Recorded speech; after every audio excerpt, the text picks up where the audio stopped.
From the sidelines, episode 50. Changing up the intro a little bit today. We're gonna jump right into it. We got a great show lined up for you guys. Like I said, episode 50. It's a little bit of a mile marker. We hit kind of halfway to 100. 50 weeks of podcasts in a row. Proud of that. But hey, a couple more. We'll get to a year, and then we'll celebrate a little more over there. Let's bring in our host for the show. Like always, if you guys don't know yet, we got Brandon Brando Baird. What is up, guy? How's it going, everyone? Back again. Two more shows than a whole year. That's exciting to hear. Well, you're not at a year yet, buddy. Calm down over there. Mr. Jordan at episode 19. The show. Fuckers. The show. All right. Well, perfect. We'll go with that. Bringing in our other consistent host he's been here from the beginning. It's my guy, Steven Hatch. Baby. It's crazy to think, dude, 50 weeks in a row. That's consistency if I've ever seen it. Not a lot of people do 50 weeks in a row of anything. That's... I went back and looked on Spotify I looked up J-Rab and Nick Laval's podcast. How many did they make? 7. It was like 7 episodes. Yep. And I was like, I was an avid listener. I was like, every time I drove up to paintball on Sunday, I would listen to that shit. Dude, well, it's a harder thing to do than you'd think, just finding that time consistently in your week, every single week to, sit down for a couple hours, record some content. But hey, we're here, and we've made it here with the help of our sponsors, which I'm going to bring in first before I bring in our special guest. So he's going to have to wait for just a second longer. We have, I'll start with Liquid IV to this week, switching it up a little bit. Liquid IV, we'll talk about them more later on in the show to explain more, but it's a hydration product. Think similar to your Gatorade, your, Transfuse, stuff like that. But yeah, it's a little bit better for you. We got a sugar-free version. There is a sugar version as well. But yeah, we'll talk about that more later on in the show. The promo code over there, if you want to pick some up for yourself, is Mafia_Moffitt. That's going to get you 20% off and free shipping. So go check that out at liquidiv.com. Next up, we have NECTR Energy. That is NECTR. That is how you spell nectar. It's an energy pouch. And like always, I'm going to throw mine in for the show. They have some caffeine in them, some neurotropics, but we'll get more detailed into that later on in the show as well with our Liquid IV spot. But yeah, guys, check them out, nectr.energy/MafiaProductions. That's how you're going to be able to get access to a buy two, get one free code. So free shipping on that as well. And then last but definitely not least, got to talk about it, our July headband giveaway. We have this Nick Laval piece. It is a Love All, part of his signature series headband set. And beautiful piece that's going to go away to one of our Patreon producers.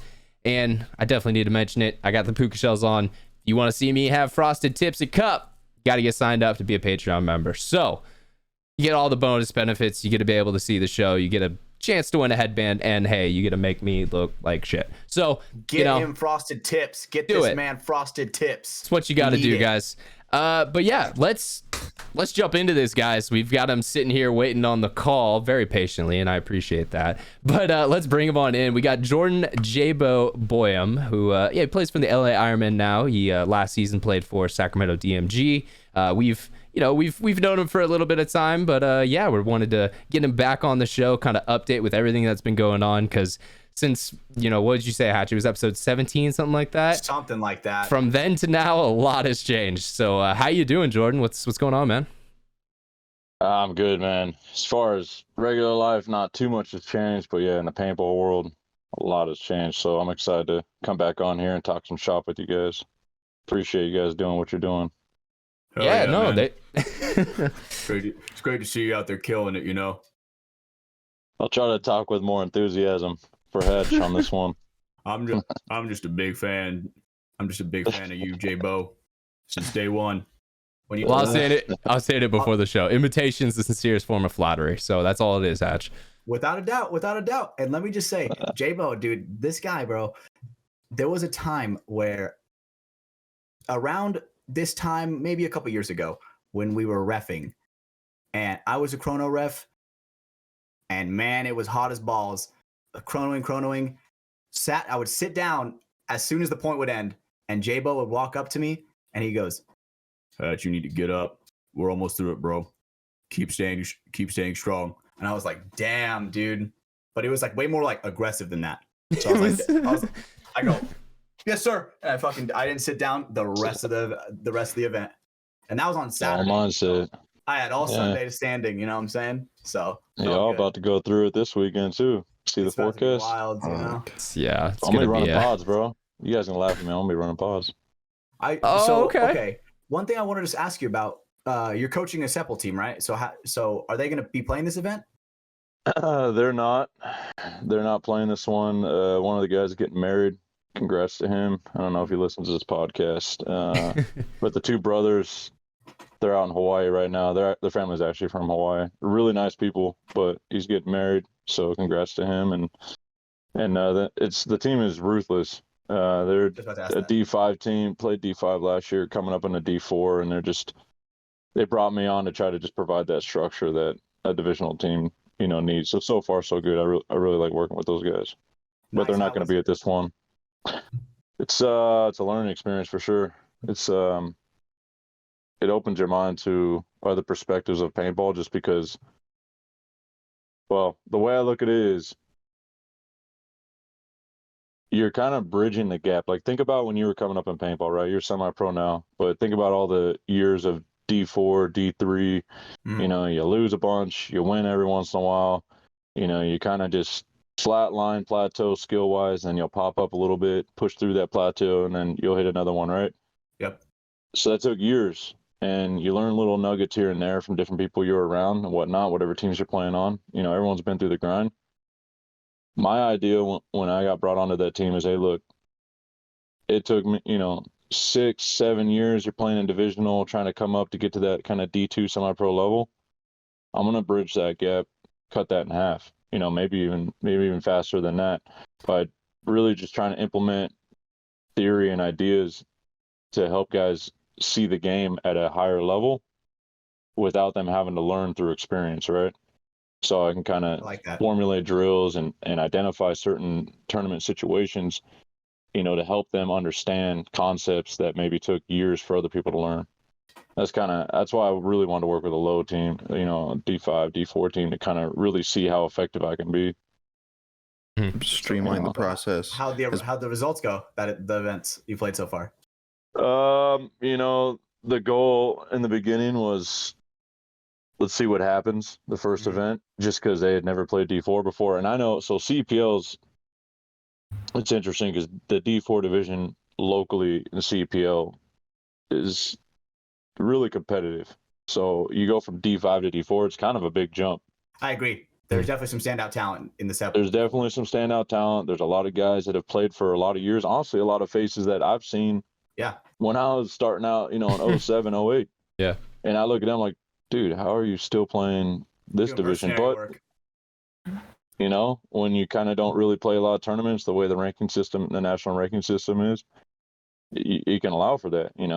I think there's some guys playing D4 this year that I've played semi-pro with, but because they've taken so many years off that their rank has gone down to a D3 or D4 level, they qualify to play D4. It's amazing. That was. Are we talking about Jay, by the way? I'm talking about my boy Ryan Pruitt. Oh, it was another guy, because I know Jay came back and did that as well. It was a guy who played on one of the older semi-pro DMG teams. Yeah. Dude, that's the homie. That was the same thing. I'm like, man, you. Well, okay. No business playing D4. Exactly. No business playing D4. Wait, he's playing D4? Are you serious? I don't think he's playing this one, but I don't think he was. I've seen him at an event in like the recent year. Sure. Yeah. I'm like, man, come on, bro. Yeah, I remember when I first joined DMG, he was playing like on the D2 squad. And I was like, damn, that guy's a fucking beast, dude. He still is. Savage. Dude, that guy's ridiculous, bro, when it comes to fitness. Yeah, his whole setup. Yeah. Isn't he like a personal trainer? I know, at least by trade. I don't know if he still is currently, but I don't know, what his certifications are, but for sure, he's legit. If anyone's looking to get fitness advice, I would definitely recommend him. But I think he has like a different job outside of that, but still, he knows his stuff. Gotcha. Well, yeah, man. Shout out to Jay, dude. I missed that guy. We jumped right into Sepul stuff, which I feel like is kind of burying the hook a little bit, because I think that's maybe the least unimportant, or not the least unimportant. It's the least important thing that you've kind of transitioned through in your paintball career recently.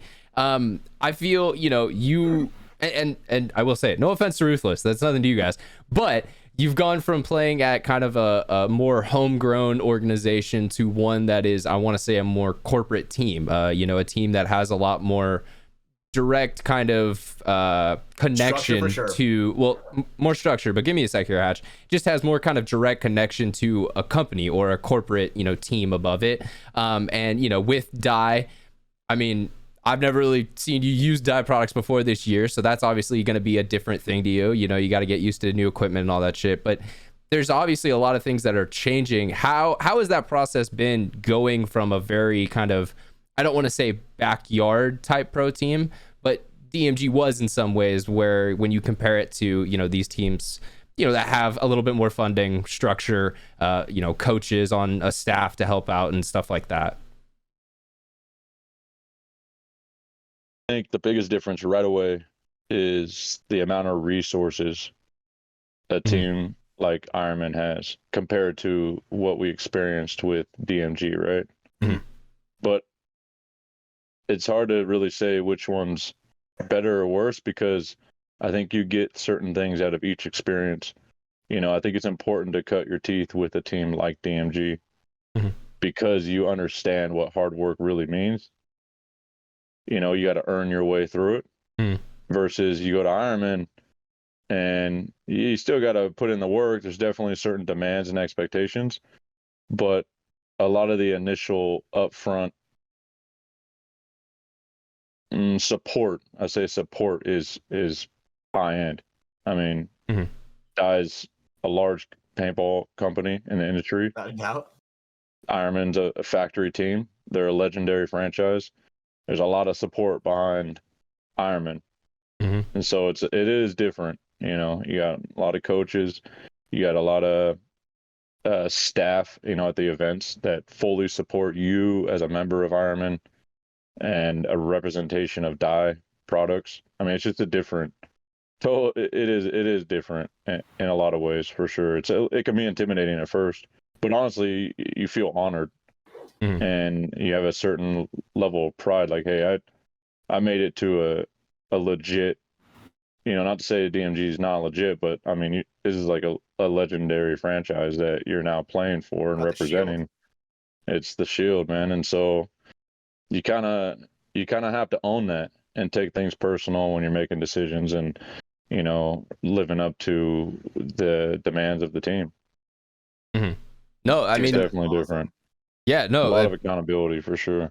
For sure, man. And that, and obviously there's going to be certain kind of, the way you were posing like hard work, like obviously both teams are demanding it, but it's kind of different avenues of that. Like where DMG, a lot of it was kind of helping out around Capital Edge, helping out with Seapool stuff, kind of helping, make a value so you guys can help out a little bit. But you're still doing work on the Dye side, you're still helping out, you're still kind of being a part of the team. I guess how is that different? Well, DMG, you kind of learn how to be an ambassador naturally, because I mean, look at the DMG camp, right? Yeah, I don't know what the state of it is right now, but I know when I was there, we were the top of the camp, as far as skill level. But it wasn't, once you're there, it wasn't really all about that. It was about, well, how do I support people beneath me, right? Like, how do I become a good model for the guys that are early in their grind trying to come up?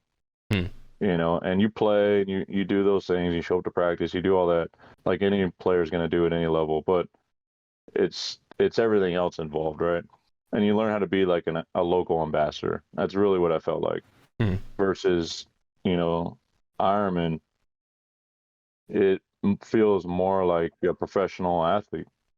I mean, I'm expected to show up to practice, which aren't you don't get a chance to practice with your team every weekend like you do with DMG.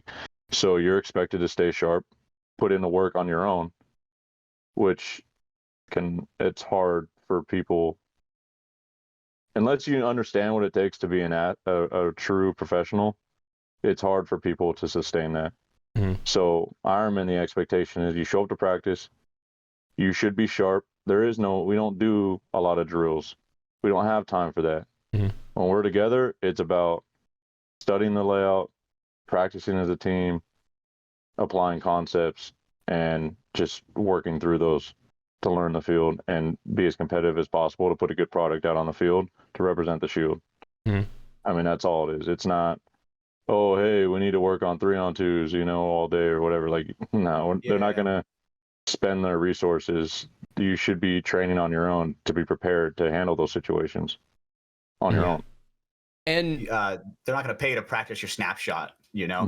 yeah, You better come. You better come with a nasty snapshot, or you're not going to be on the team for very long. If you're worried about your snapshot, pro ain't for you yet. That ain't pro. Yeah. Pro. That's like basic requirements. And pro is just to be able to hit your target when you want to. Without a doubt. Like like 3-on-2 situations, you should know that like automatically. You should know the right decision to make. And you should be making it most of the time. I was actually out coaching a team last weekend, and actually, one thing I broke down to them is, hey, the big difference between divisional and pro is a pro will go through the day, and if they make a mistake, they analyze it, and then they apply the correction, and they don't make that mistake again. Divisionals, they'll make it, and they may never learn from it that day. They're not applying it like a professional needs to, right? You should never make the same mistake twice in a day as a pro. So that's just something that I feel is necessary at a top level. You should be on point at all times, right? That's why I see a lot of the best teams at the top. They don't make mistakes. They've trained, they're prepared, they know what to do, and they execute every time. Yeah. No, and well, because that's essentially paintball is really a game of execution when you come down to it. Like, there is definitely strategy. There is throwing rock versus scissors, stuff like that. But essentially, past the first, let's say 30 seconds of a point, now it's just coming down to player execution and if they're able to work as a team better than the other team. I think that's definitely the really important side, and that's kind of I'm glad you said that. Because that is something that, maybe lower divisional teams, if you only have, let's say, 2 weekends before an event that you're going to be with your team, well, you shouldn't be spending that just working on your own individual, fundamentals or your own foundation. You should be working with the guy next to you, figuring out what does his voice sound like, how can I always know what he's talking about? How can I talk to him better? Certain things like that, at a professional level, you guys may not be working on, but I think there are elements of that can move down to the divisional side just as well. I think the biggest thing is you need to be honest with yourself and the team. What am I struggling at? You need to start there, and then figure out what it's going to take to improve on that, right, and actually apply that. I think that's the biggest thing. A lot of guys I watch, and let's say that maybe they're not that good at one-on-ones. Sometimes the game comes down to not necessarily a one-on-one, but let's say it's 2-on-2, but you got to play your guys straight up. So it is a one-on-one for a moment. Or sometimes points do come down to one-on-ones, and you got to clutch up. Yep. But if you're not good at those things or those concepts, those situations, and you're like, don't practice them, how are you ever going to get good at them? You know what I mean? I agree. So if you can't shoot someone off the break, like, why aren't you practicing shooting people off the break? I don't understand that. Well, and I was going to relate it back to kind of like reality a little bit. Let's jump back a couple of years when you were playing on the D3 team for semi-pro, or not semi-pro, D3 for DMG. I'm trying to get my thought together. Maybe I'm trying to tiptoe around it because I don't want to say maybe your athletic ability was what was holding you back, but I think maybe in your mind that might have been the thing that you're like, I maybe need to work on that. Like, I've always feel like you've had a great IQ for the game, because that's something I think you really have had. You see the game in a very good way. You can break it down. You can break it down for others very well as well, which is a high IQ level. And so I think maybe is that kind of what, did you like have a look in the mirror type moment or something where you're like, I need to get serious about that? So I was out of shape, yes. Do I think that paintball requires you to be athletic? At a pro level, yes. You do need the paintball IQ. You do need the work ethics. But where I think that affected me is your mental confidence. So if you're not confident in what you're doing, and this is life. This is me managing people at work. Same concept. If you're not confident in what you're doing, you're not going to do it correctly. Straight up, just with anything. Whether you're hitting a golf ball, you're punching a punching bag, you're, applying a safety policy at work, whatever you're doing, playing video games. If you're not confident in what you're doing and you're not prepared, you're not going to do it correctly. Flat out. You're just going to fail at it.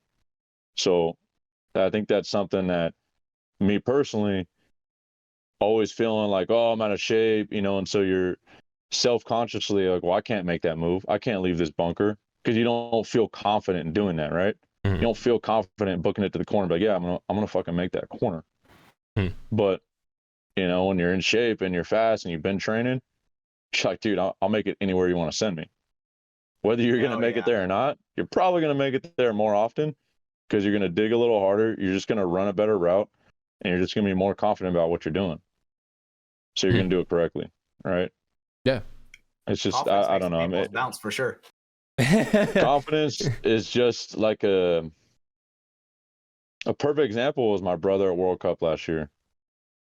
Oh, In valid. that one-on-one, I've never seen someone so confident that they were going to win that one-on-one, that it was emotional for me, because I was like, dude, I just watched that man say, I'm going out there and I'm gonna beat whoever's out there, because I want to play tomorrow.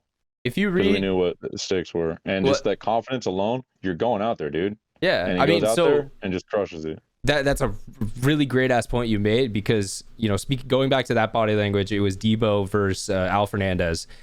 Al, I don't want to say he looked scared, but he just kind of had that like almost shriveled in, kind of like, I'm walking out to the box. Dylan was going out, wide open shoulders. Chest out, He was fucking ready to play that. Looked like a fucking beast. Big dog mentality. He's gonna go hold that for half a second. Hard cut to the last finals that we just saw. Yep. Jacob Edwards walks out as the biggest dick on campus. Tomcat comes out. I'm not going to say he's scared, but he just didn't have that same type of like, fuck you, I'm winning, I've already won type energy. Didn't look like it. But And, that no goes offense all to the way Tom, deep but into his mentality. yeah. Do you think Tom went out there and said, I'm going to beat Jacob Edwards? I think he did, but it must not have connected. Like, I think as a pro and understanding his own skill, he probably went out there. But I bet you, if you asked him, in a closed room where no one else is going to find out, I bet there was at least one small doubt of him walking out to that box. For sure. or at that least he like could that lose to kind this of guy. fear of like, I don't want to let my team down, instead of And I'm Jacob going to go went out fuck him there, up. Turned around and said, bro, I'm going to go win this for us again. Right? Just like he did the last time they It won was the a tournament. 3-word conversation between him and Joey. It was just like, you good? Yep. All right. Dude, like that was it.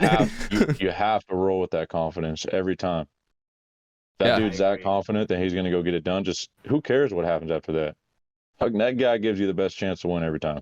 Yeah. Especially 100%. you're radiating confidence. Dude, you smell it, bro. This game is a lot more mental than it is physical. But to go back to it, I think I struggled because I was out of shape. I was dealing with other things outside of paintball, to where I just wasn't confident when I was going out there. I still did it because I was having fun. Like, paintball is just a fun sport to play. Yeah. But you obviously love the game. Yeah. and I got kicked down a few times, not getting pulled up to teams that I felt like I could play on, not getting opportunities I felt like I deserved. But it's kind of like a kick in the nuts. And then it's like, all right, yeah, reality check. What do I need to do to better myself? And honestly, the biggest advocate was my brother, right? So I went to him and I'm like, dude, what do you think I need to do? And he goes, you need to start playing more aggressive, be more confident. Okay. Own the middle, do your thing. Like, you have nothing to lose, just play hard every time. And then I started out, just fix my, health and fitness. I mean, my girl, Kaylin, you guys all know her, and she was a huge supporter of that. And I went to her straight up. I was like, hey, I have a dream that I want to play pro paintball. I feel like I'm not that far away from achieving that. I need to do X, Y, and Z. I need you to support me. And that's huge. I mean, if you have a support system like that outside the field, Like, bro, it's hard to fail. And she It's half supported the me. battle, And honestly. Yeah.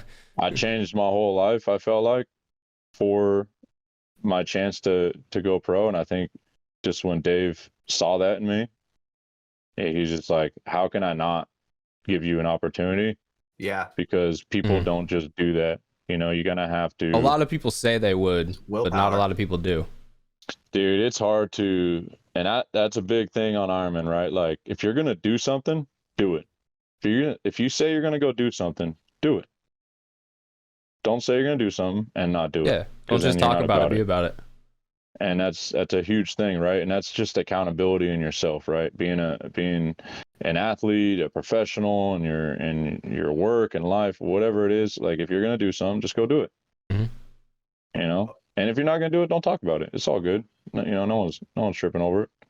But it's all still mental concepts, right? Mhm. All these are mental concepts. They start mentally, and then they translate physically outside of that. Okay, so one question I have for you: when you said you went to Caitlin, you said, "Okay, I need X, Y, Z." Go into that a little bit. What was X, Y, Z? What were some of these little things that like really helped you? I mean, how do you get in shape? There's one way to do it. Working out. Diet and exercise. Grind. Diet and exercise consistently. I didn't know anything about health, nutrition. I mean, I'd kind of dabbled with it before playing high school sports and whatnot, but I really didn't know. I didn't do my homework. I wasn't educating it the way you need to be, right? Mhm. And, we looked into the whole macro counting. We found a gym that, was really good. And actually, at first, I didn't really go to the gym for the first few months. I was redoing my whole front and backyard. Like, I was just working all day out in the field, for AT&T, and then I'd come home and work on my yard. So that's how I was getting my exercise. Yeah, And a little then country eating strong. clean, little corn-fed style, Yeah, blue hell yeah. collar, just doing it the old way, the old school way, just hard work. And then, over time, finally, she talked me into going to this gym, that I still go to 2.5 years later. And, see, it's a great gym, great atmosphere. So anyone that's actually looking into getting into fitness, my biggest thing is find somewhere you enjoy going. Don't just sign up for 24-hour fitness and expect some miracle to happen. You're going to go in there a couple times feeling great for a couple weeks because you're all motivated. And you're going to make a couple silly Facebook posts that you're at the gym. And then you're going to stop going because it's not fun. But if you find somewhere that's fun, you like the people there, you like the trainers there, you like everything about it, you like what the gym offers, dude, you're going to go there just because it's something fun to do. Yeah. And it's like an that's how additional you really factor that makes you want to go. Yeah. I go to the gym all the time. I don't do it. I used to use it. Paintball is my main, motivation to get myself to the gym, wake up at 6 a.m. consistently and go there and work out. But now I just hit it because I like the people there and it makes me feel good, to work out and get a good workout in and stay fit. Hell yeah. It's like and then it helps with paintball. Yeah. Yeah. The camaraderie helps. around there, I mean, that's how it is. Even with paintball teams, man, like you got to play with people you enjoy playing with. Without a doubt. I mean, at some point, the pro is a little different because, teams get put together outside of your decision. So you kind of have to learn to play with certain people, even if you don't necessarily like them as a person, it's a little different. It's a weird concept to understand, but I think all professional sports are like that. I highly doubt if you go to, Tom Brady, just use him as an example. Like, I highly doubt that he's going to say, "Oh, I loved every single person that I ever played with." Hell no, dude. And I'm sure if you ask his teammates, "Hey, did you like Tom?" I guarantee you there's a whole hell of a lot of dudes that are like, "Dude, that guy was a straight asshole." Yeah. But he was really good at football. He completed a lot of passes. And I mean? So we won a bunch of championships with him. But you know what I mean? It's just, coming up on the grind, like, everyone's paying money for the most part, unless you have a great opportunity, someone funding some things. Play with guys you enjoy playing with. That's a huge thing for chemistry building. And you got to have fun. You got to enjoy doing it, right? So, well, and gym, I think paintball, that's all the same. I think that's a great point you make there, because for the beginning, I would say 98% of paintball players, they start their career by playing with the boys. You know, whatever the local team is, whatever the group of guys they started playing with. Maybe it's one dude, maybe it's five. But that's kind of how you get into the sport. And then the further up you go, the more you have to like, all right, I got picked up for this random team for a couple events. Like, it's a good opportunity, but I don't know anyone. And like, you have to start getting more and more comfortable with finding your way in these places that, you know, it's not the boys anymore. It's not that group of guys that you started with. And I think that is kind of a skill that you have to gain when you are coming up through the ranks if you want to become a professional player, a semi-pro type quality player. I literally had to do that coming from the Central Valley. You know, it's like my team, I was like, they were kind of being lackadaisical, lollygagging, if you will, and not taking it as serious as I wanted to. And obviously DMG was, you know, the camp that everybody was talking about. You know, if you want to get good, go up north. And I thought, shit, might as well. I was super nervous, not gonna lie. And you know, you went out of your comfort zone because you wanted to surround yourself with like-minded individuals. Yep. To achieve a goal that you had set out for yourself, and that's a great thing.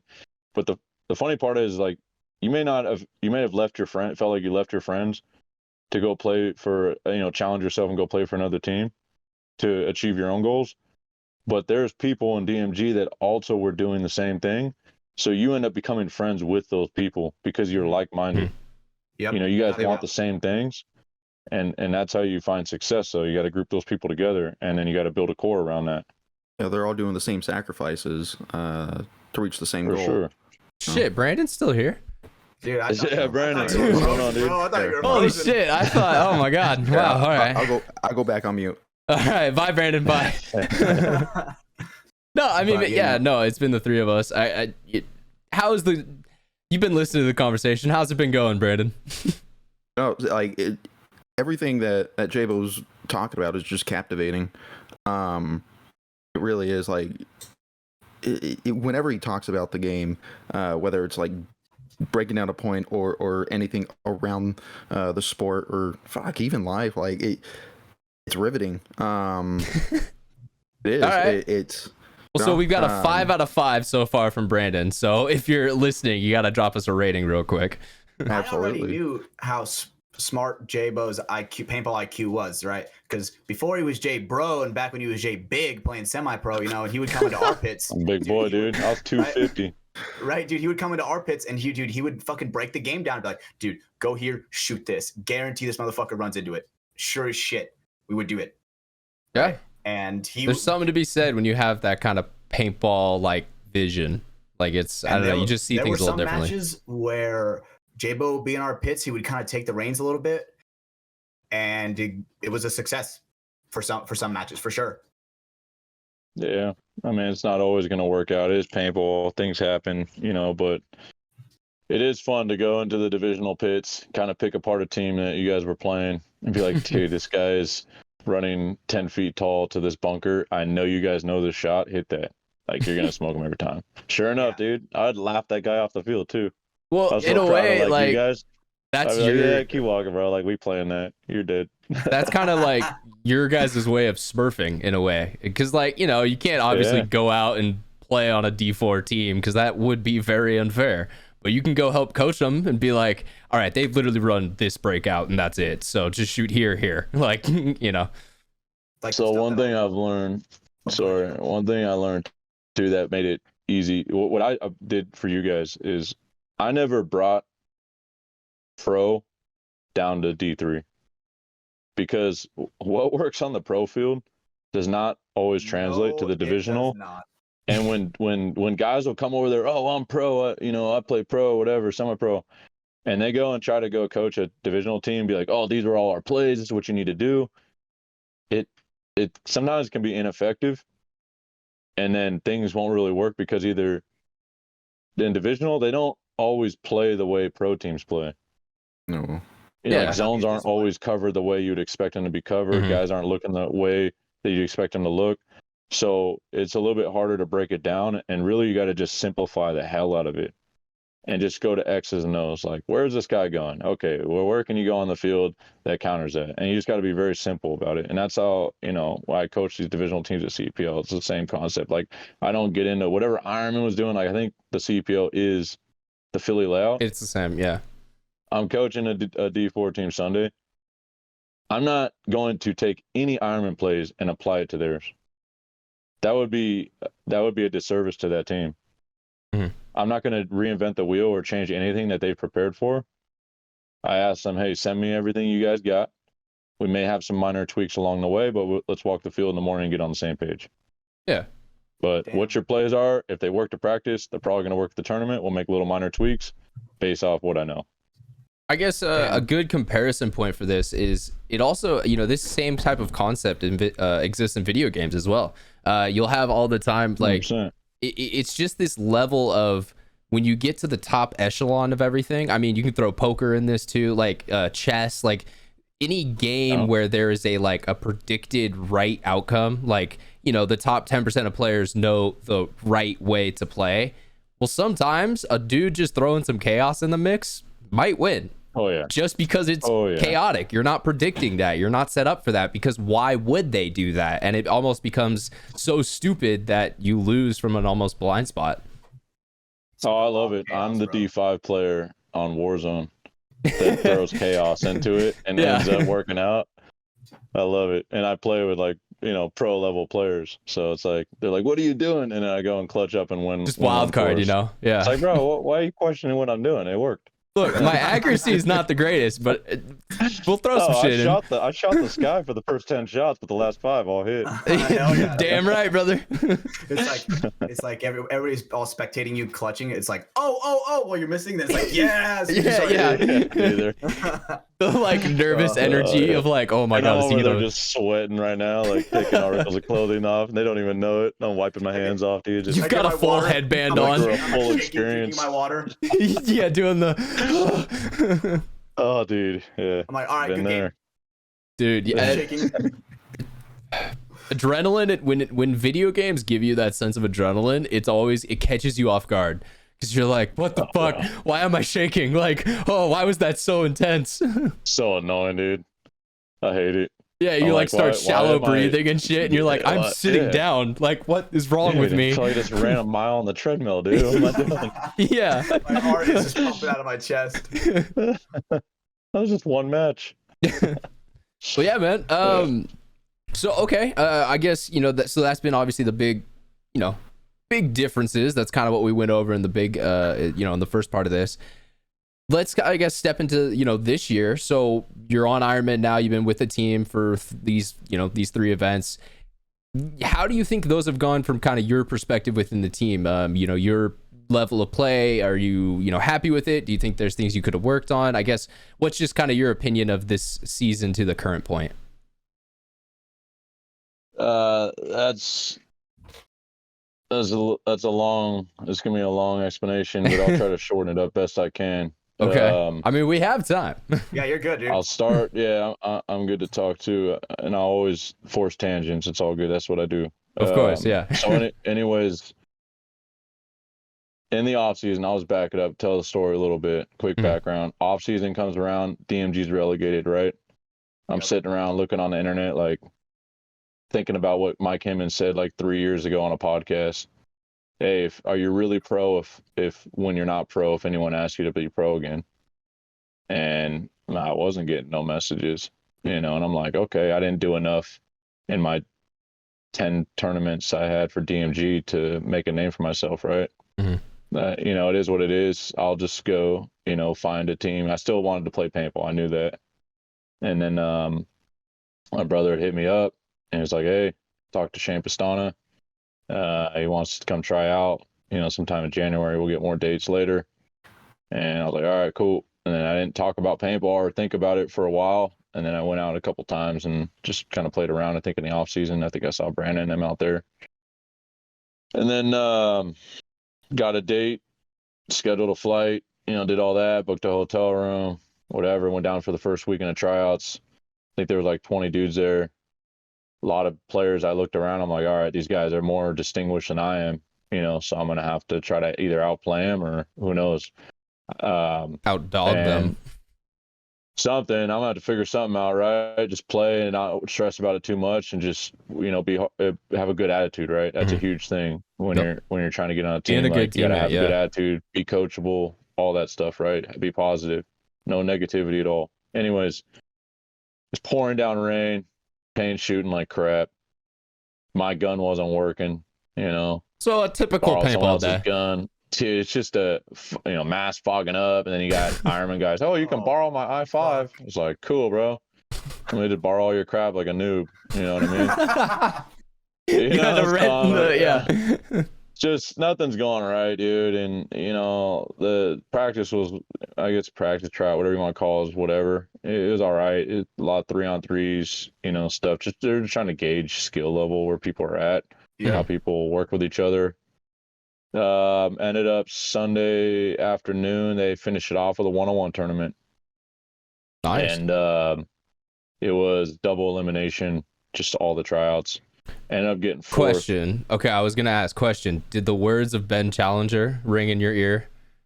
Oh, did that come back to you as you're like, fuck? Dude, really what resonates is just remembering, like, be confident. I know I can gunfight. I know I can hit my shot. Just don't worry about the outcome. Just play the guy straight up and play my game, right? And so I just kind of went through the 1-on-1s. Yeah, because the Ben Challenger thing, I had to let that go at some point. Right? If you guys haven't heard, that was on the last episode. You got to go back and listen to it. I'm not gonna make him retell the story, but yeah, go back and hear that episode. All right. So, anyways, made me a better person from it. But, anyways, played it. Ended up getting fourth, and then which wasn't bad out of 20, but not bad at all. I don't even know if that was something that caught their eye. I think my attitude over the weekend, considering all the elements, right, all the negativity around what was going on for me, and just remaining positive and just getting along with everyone and just trying to play hard every single time it was my turn to play, and doing whatever I can to do the right thing and play well. And I guess to relate this, because a lot of people have probably been to a tryout. You've seen the dude whose marker's not working, and he's done. Like just emotionally, his day is over. And so obviously, like, yeah, if guys see, oh shit, like he put up with that adversity, didn't give a fuck. It was just like, all right, cool, new marker, all right, let's go play. Like, yeah, people do notice those type of things. For sure. So, long story short, they asked my brother and I both to come back to a second round. And the second round was, they only had let go of a few guys from that tryout. So they ended up, I think we showed up to the second one with, I want to say like 16 people, 16, 7. I mean, there's a lot of dudes there that weekend. And, no one really knew who was going to make it, who was going to make the cut. And it was a double weekend again back in LA. So I had to, get flights, hotels, all that stuff. Yep.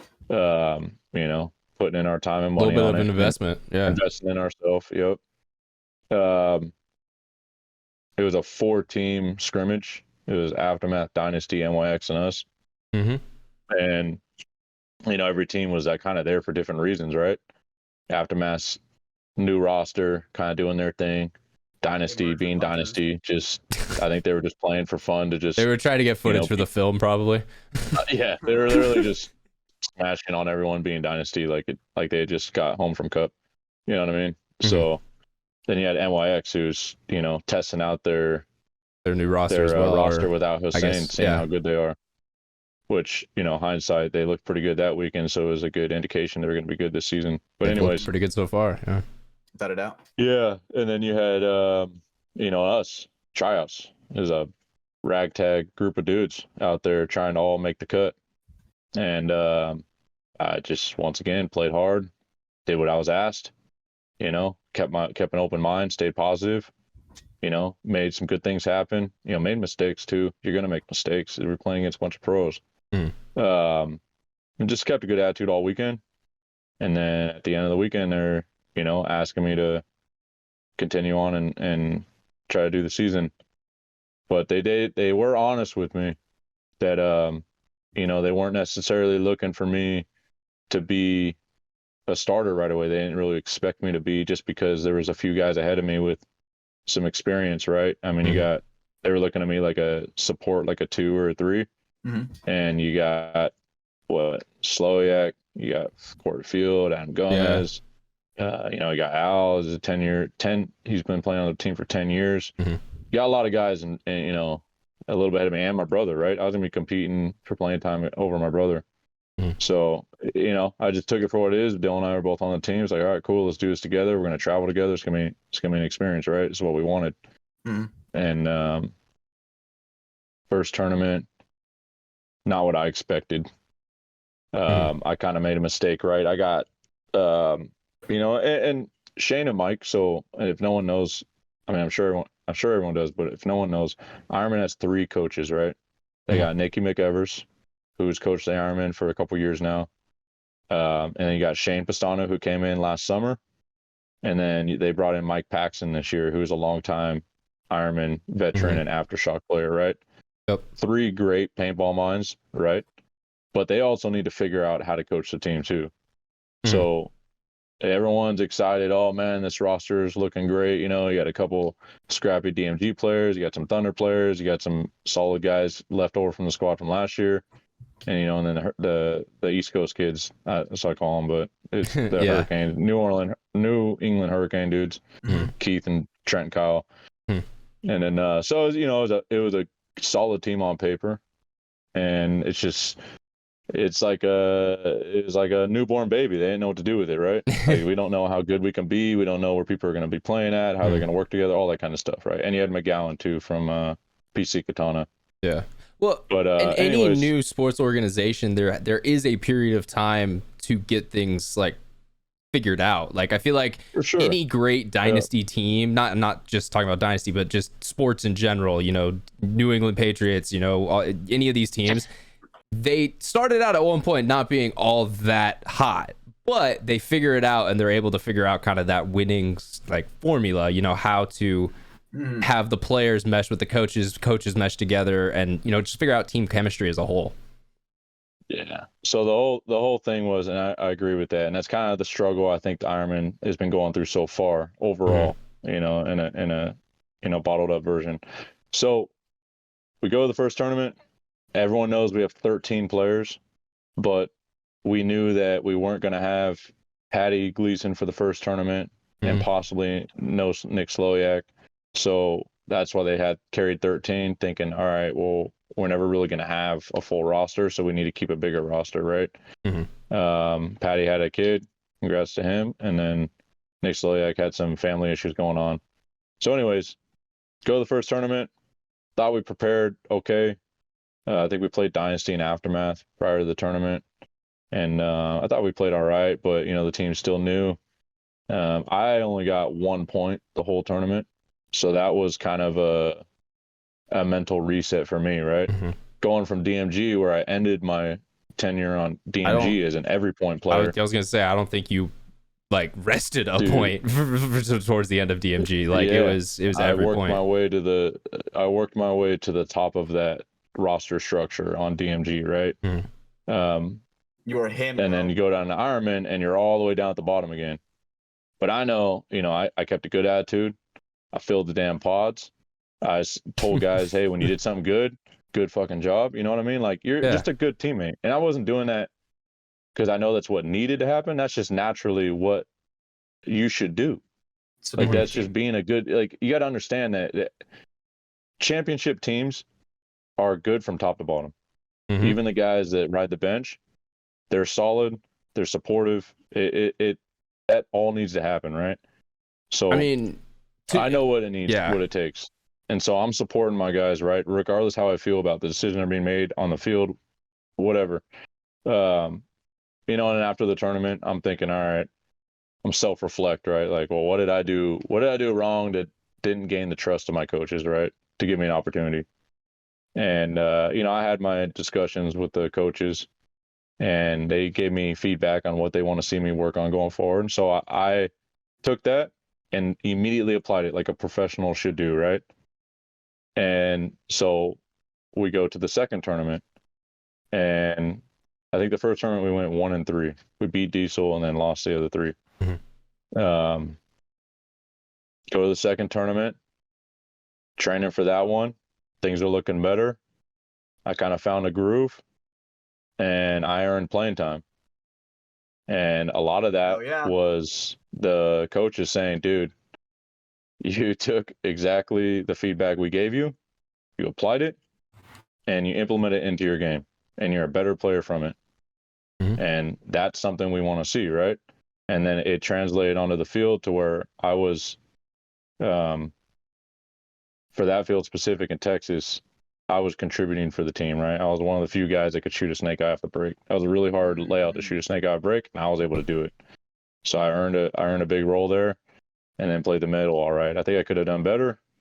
I left some moves out on the field, but you know, that's part of the journey, man. I gotta get there if you want to be elite. So that tournament goes by. The one weird thing is Dylan ended up sharing the position with me, so we basically alternated every point, and that was tough because now I'm competing against my brother, right?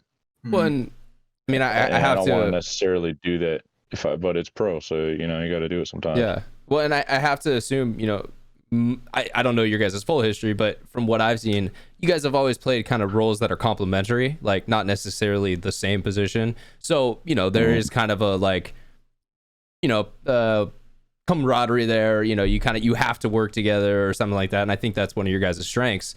But okay, so, you know, new situation. You have to almost in a way kind of, you know, 1-to-1 against him. Like if I play this spot better, that means my brother doesn't get to play. But if he plays it better, Sure. I don't get to play, and I would really love to play paintball. Like it's like a bittersweet situation, right? It's like you're happy for your brother. I'm his biggest fan, but damn it, I want to get in there, you know, get a piece, right? So It was like you guys are kind of feeding tournament off each other. tournament went all right. I think we're both very supportive of each other. Like he's the one guy that'll be very honest with me about what he feels I need to correct, and you know, same in, you know, in return for him. And the thing is so that tournament went through. We barely missed Sunday. I think we kind of dropped the ball, losing to ML Kings. Went 2-2. So it on paper looked like an improvement, right? Overall, even though I felt like the team was still a little shaky.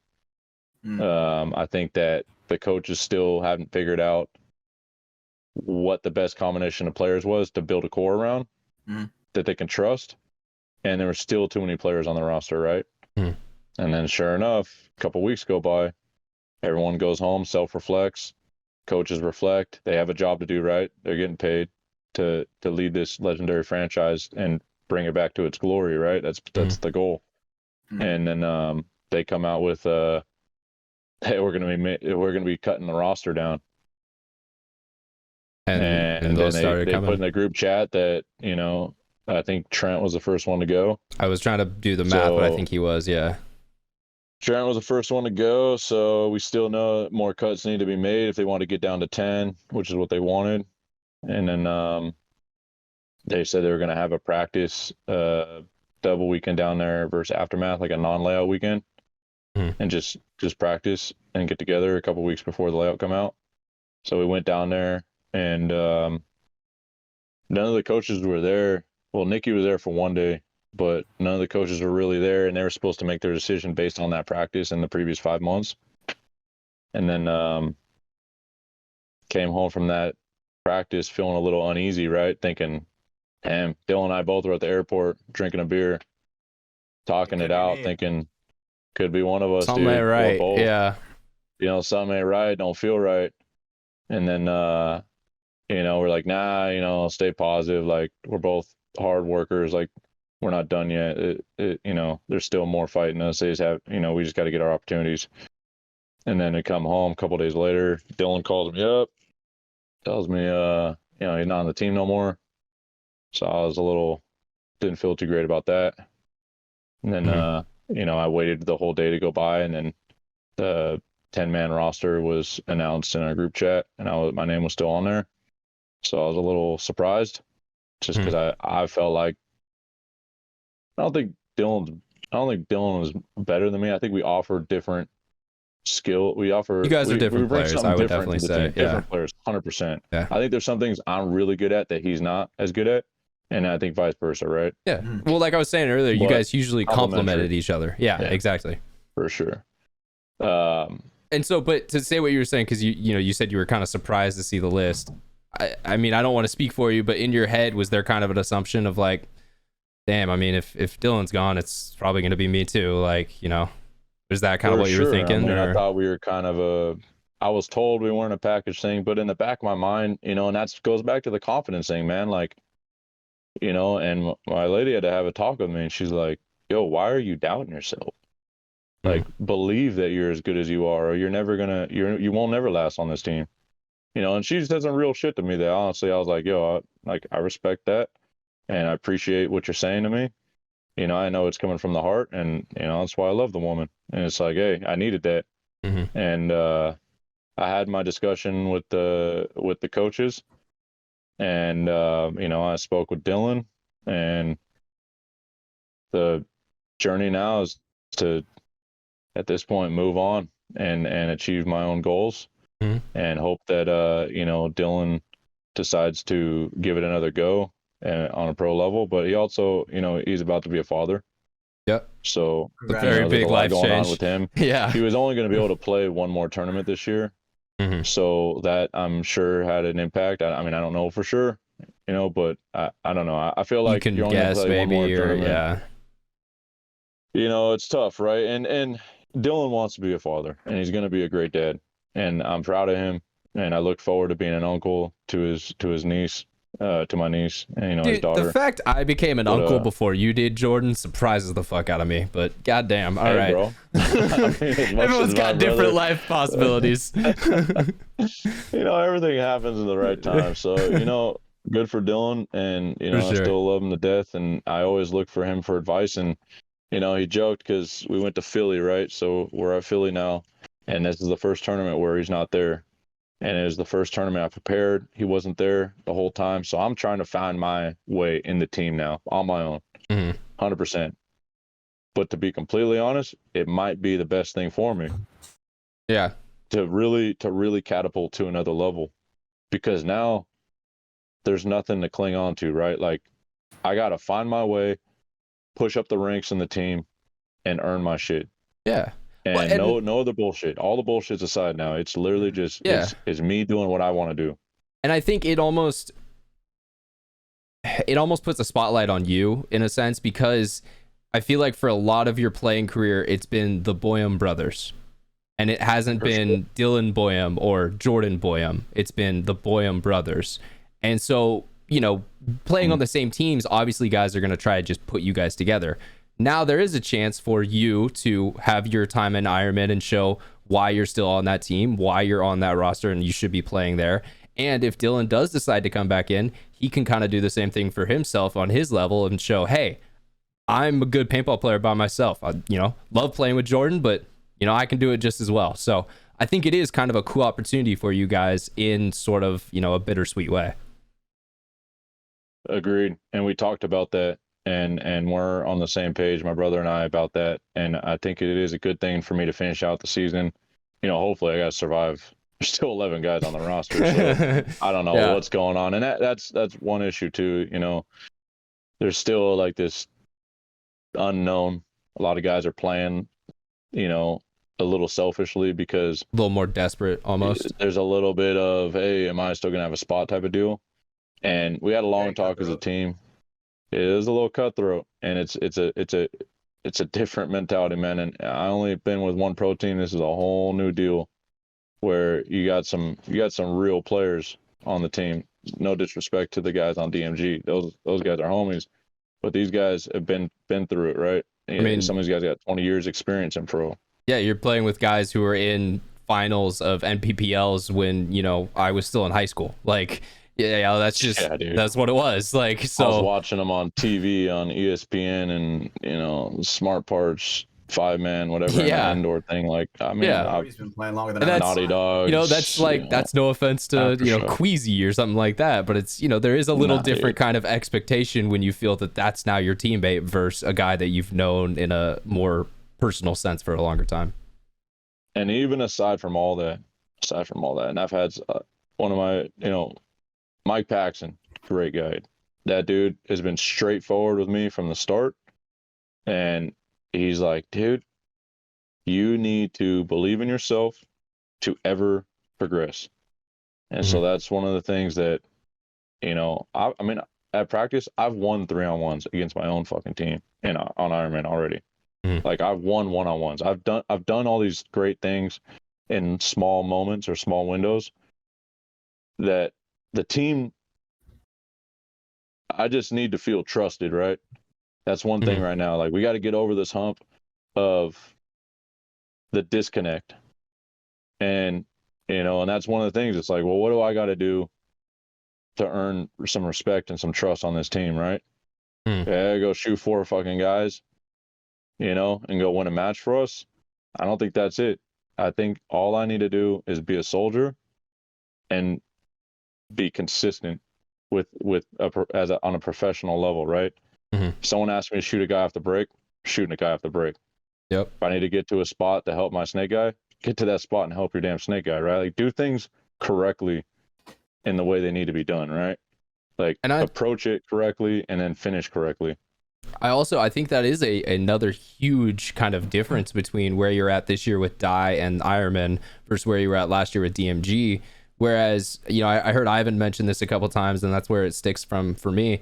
You know, be an Indian, not a chief. Well, in DMG, I feel like you had to be a little more of a chief. You had to be a little bit more of the guy speaking up, getting organization going for things, whether it's game plans or even so much as like setting up practice and shit like that. Whereas now on Die, it's literally just, here's a rifle, go, like, this is what I want you to do, go do that. And it's a different mindset that you have to take now to be a player in that organization versus the last one. That's right. And so I think I earned a lot of respect from the right people at this last tournament. I ended up pushing myself into some playing time, you know, and it's not a selfish mentality. It's more of I'm approaching it as, how do I be better for the team? What is it going to take? What does the team need? The team needs support players that support their front guys, stay alive, communicate, make the right decisions to close games out. Like that's what the team needs right now. There's a huge disconnect because a lot of guys are just not playing as a team. And in pro, you go down 4-on-5. I mean, that's almost the point right there. I wonder what the statistics are on that. Yeah. Up body situation. Yeah. Like, so survivability is huge on Ironman, right? That's no secret. I mean, I came away from Philly, you know, I was alive a lot at the end of the points I was playing, but it's 2-on-4 against Heat. Yeah. What do you want me to do? And now they're closing down, like, and yeah. Die moving forward, go shoot a couple guys. Like, you have to be perfect to win. I'll practice the low bodies. I'll practice on my own the low body situations. That's what I spent Sunday doing, right? Playing with some not scrubs, but, you know, lower players.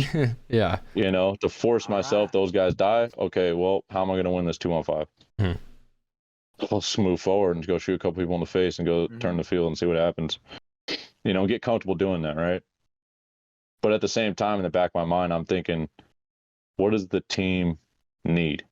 Everyone needs to make a conscious effort to move forward and be a role player for the team as to what we all need, right? Like, I need to go to Kyle, you know, as a front row guy, like, hey, what do you need me to do so I can put myself in position to help you succeed down the field? You know, it's just little conversations like that develop into larger conversations that translate into full game theory. So it's like, hey, let's start these conversations, right? If no one's going to initiate them, I'll initiate them. You know, and just go to those guys. What do you need? Who's shooting you off the break? This guy? Yeah, just getting more connected with your teammates in general, really. Yeah, and just building that trust and chemistry with them, like learning how they play.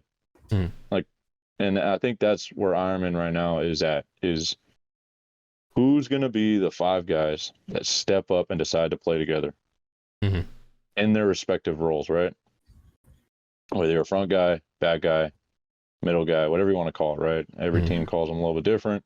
I think it just comes down to consistency in your role and just effectively going out there and trying to play with the other 4 guys on the field with you. you know, and always just make that a conscious effort. That's where the team's at. We're stuck on that right now. I think we got some practices lined up. I think a couple practices lined up before the layout comes out, and it's going to be a little bloody knuckle action. It's going to be 5-on-5. We got 10, 11 guys. Like, it's going to be, I know that talking to Shane, like, it's going to be a little grittier, a little more Dylan, you know, bruiser style paintball. Yeah. You know, I'm going to get the best of my teammate. Let's see what he's got coming back, right? Mm-hmm. And I think the team needs it. Yeah. I think they need to get their fucking asses kicked.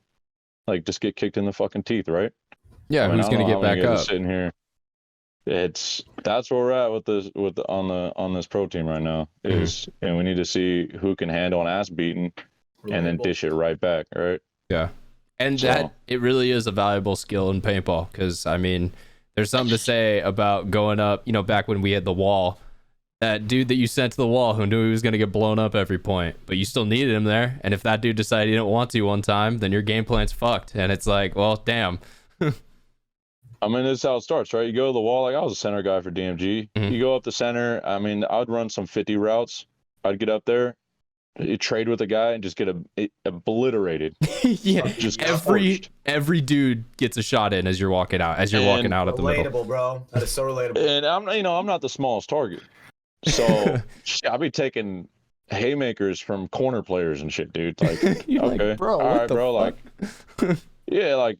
All right, but that's my job, right? I knew that I'm going to go in there, take some punches, but when I get the opportunity, like, the punches are coming, they're coming hard and fast. Yeah. You know what I mean? I will say, people like to shoot you, Jordan. I don't know what it is, man. Like, I don't even flinch. You're a nice guy. Like, you're not a dick. I'm like, nice. Dude, I remember this one clip I have at the Golden State Open event they had here. Brandon ran you down, and I want to say he put... It was 6 or 7 into your head, and you get up wobbly. Like, I'm half convinced there was a little brain shaking there. It was because I almost passed out on that one. Yeah, and I was like, "Why, Jordan, man?" Like, I mean, I get it. It's paintball. You're sending a message. Like, it's like hockey. You know, you go out there, you're your target now. Like, yeah, we're gonna be hard, but you get a chance to stick someone in pro to make them rethink all their decisions on the next point. I agree, brother. Amen. That's his life motto. That's a big difference. And I think I said this on episode 17. Yeah, you did. Yes. Make them rethink all their decisions, but don't say anything afterwards. There's the match ain't over yet.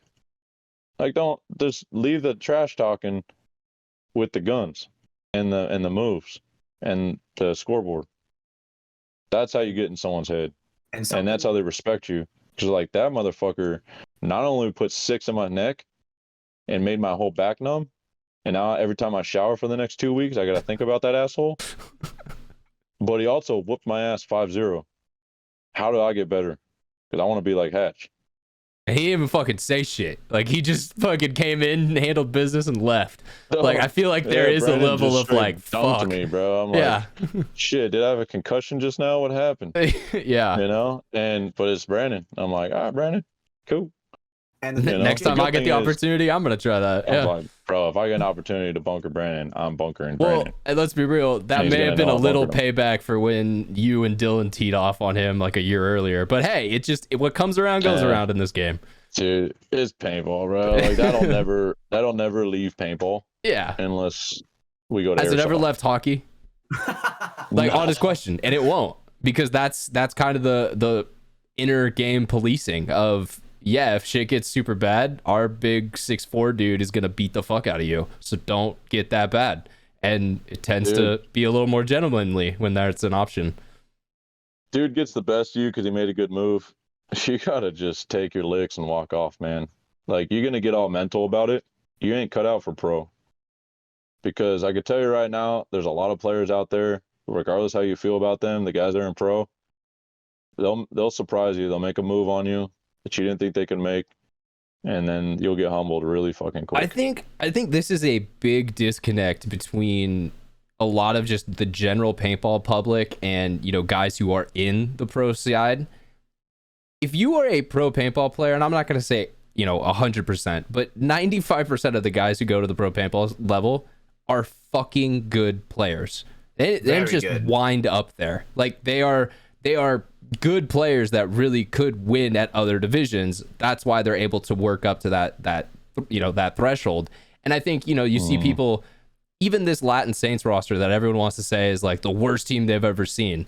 Well, they could still probably fuck up your D3 or D2 line. Yeah, they're not going to be the best pro team ever, but they're also not shitty paintball players. Like, and I think that is a disconnect. There's a little bit of like, oh, well, they just get shit on by Dynasty. Well, Dynasty's been doing this for 20 years. Of course they're going to make them look like crap because they aren't on their level, but they're also not, the worst of the worst coming out here.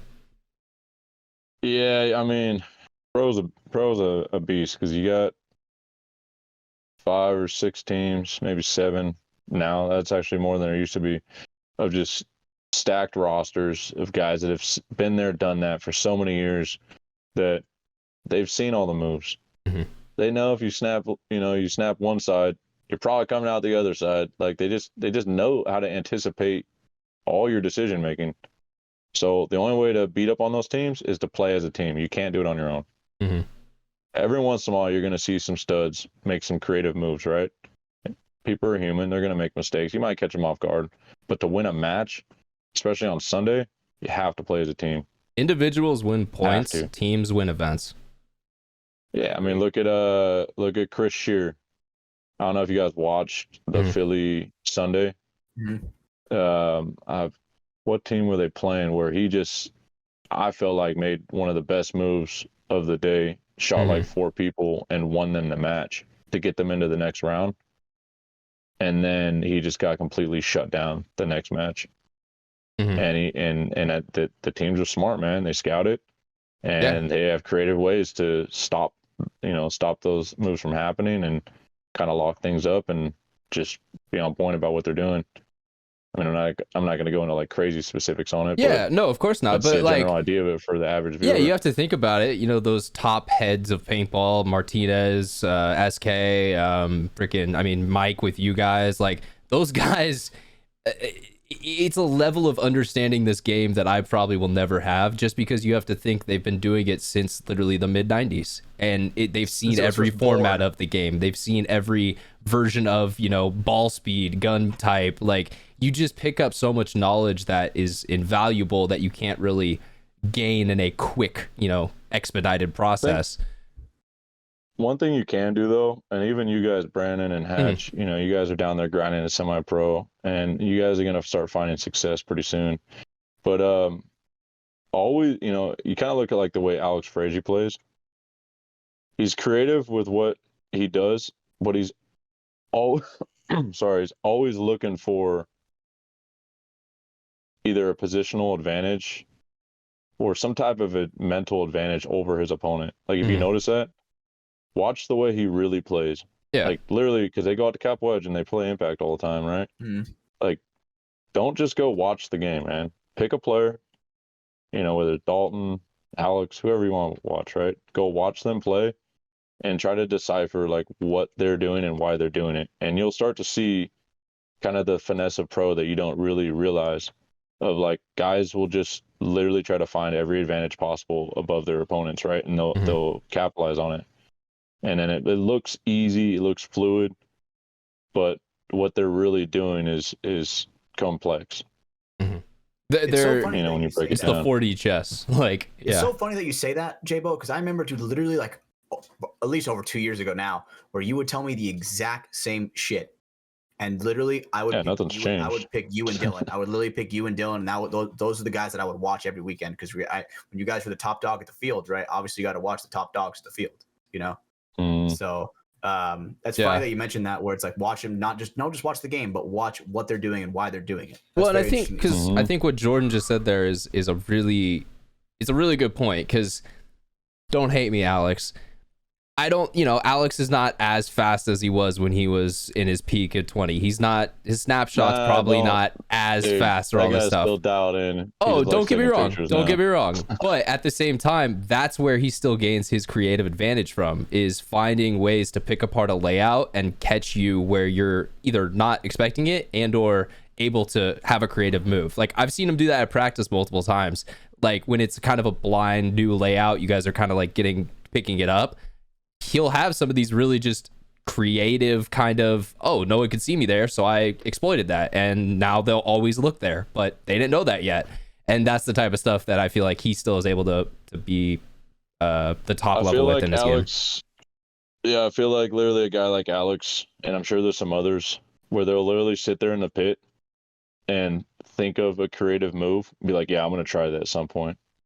And then they just wait. They wait until do it, bro. And it's like, god damn, it was the craftiest move I've seen all weekend. And I think that's they had it in their back pocket in their mind. Yeah. Yep. And they just wait.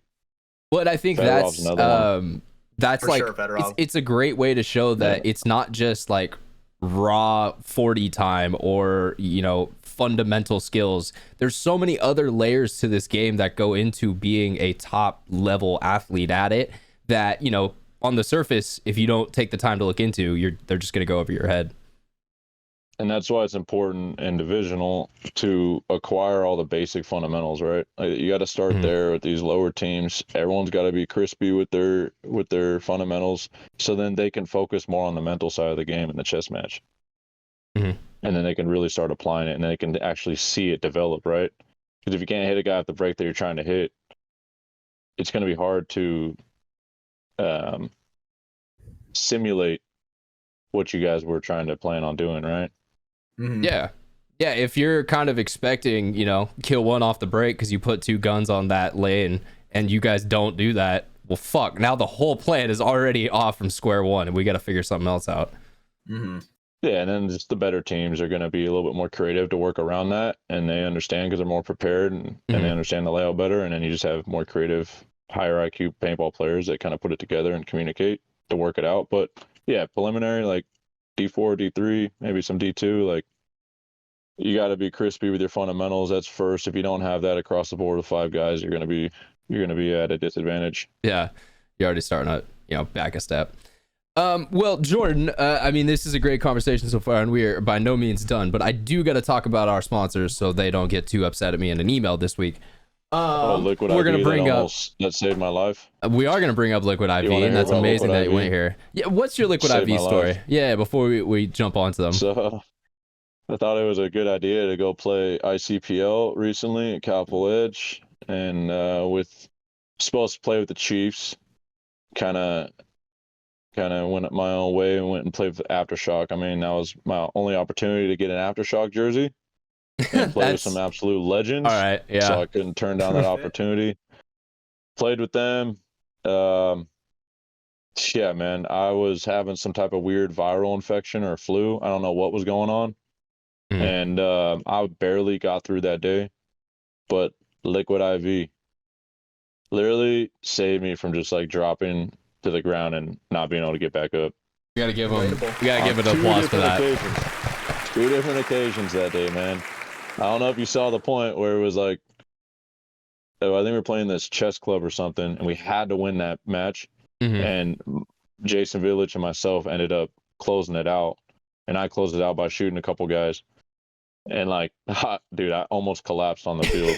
It was kind of hot, and I was like sweating profusely because of like some weird viral infection. I was just like, dude, and I walk off the field and I almost started throwing up, and then Queasy comes at me with a Liquid IV pack, puts in a water bottle, shakes it up because that's a true homie, and he's like, here, bro, drink this, sip on it, get in the shade. And then I was good to go and play the finals. Yeah, man. No, I gotta body language. Gotta shout him out again. I did that to Connor this past weekend on Saturday. His face was just red as fuck. He was looking beat, and I was just like, I'm not gonna let you die. Here's a bottle of Liquid IV, man. No, but I gotta get into my read. This stuff is amazing. Like Jordan was saying, it's a really great way to get hydration. The cool part now, they also have a sugar-free, which is the one I'm showing off here. They have it in a couple different flavors. The lemon lime, there's a white peach, there's a grape flavor as well. They use a really good sweetener. It's allulose, which done a little research on. Apparently, it doesn't spike blood levels as much as other ones. So if you have maybe diabetic type issues or other stuff where you're worried about blood sugar levels, this is definitely a great choice if you still want to get like 3 times the electrolytes of Gatorade. It's got, you know, B3, B5, B6, B12, and vitamin C in it. It's just got a lot of good stuff in there, some sodium, some magnesium, all the good things that are going to keep you hydrated and going throughout your day. Like I mentioned, they've got some great flavors in the sugar-free, but they also have the original, you know, the lemon lime, the golden cherry, strawberry, watermelon, tons of great options. But if you guys head over to liquidiv.com, you can check it out. Use the code Mafia_Moffitt. Like we mentioned earlier on, you're going to get 20% off and free shipping over there on their website. So it'll show up right to your door nice and quick, and yeah, it won't be an arm and a leg for it. Stay hydrated out there. It's the middle of the summer. If you're going to Seapool and you don't have some of this in your bag, you're messing up, because it is about to be a freaking nightmare of a weekend. As a ref, I'm gonna have those 109 109 Saturday, boys. It's gonna be a fun time. I'm gonna have my liquid IV right next to my red flag, so be ready. Throw a pouch and a flag at the same time. Mm-hmm. And then if you throw a pouch at me and I'm playing CEPO and you throw a pouch at me, I'm cheating my ass off to get more liquid IV packs.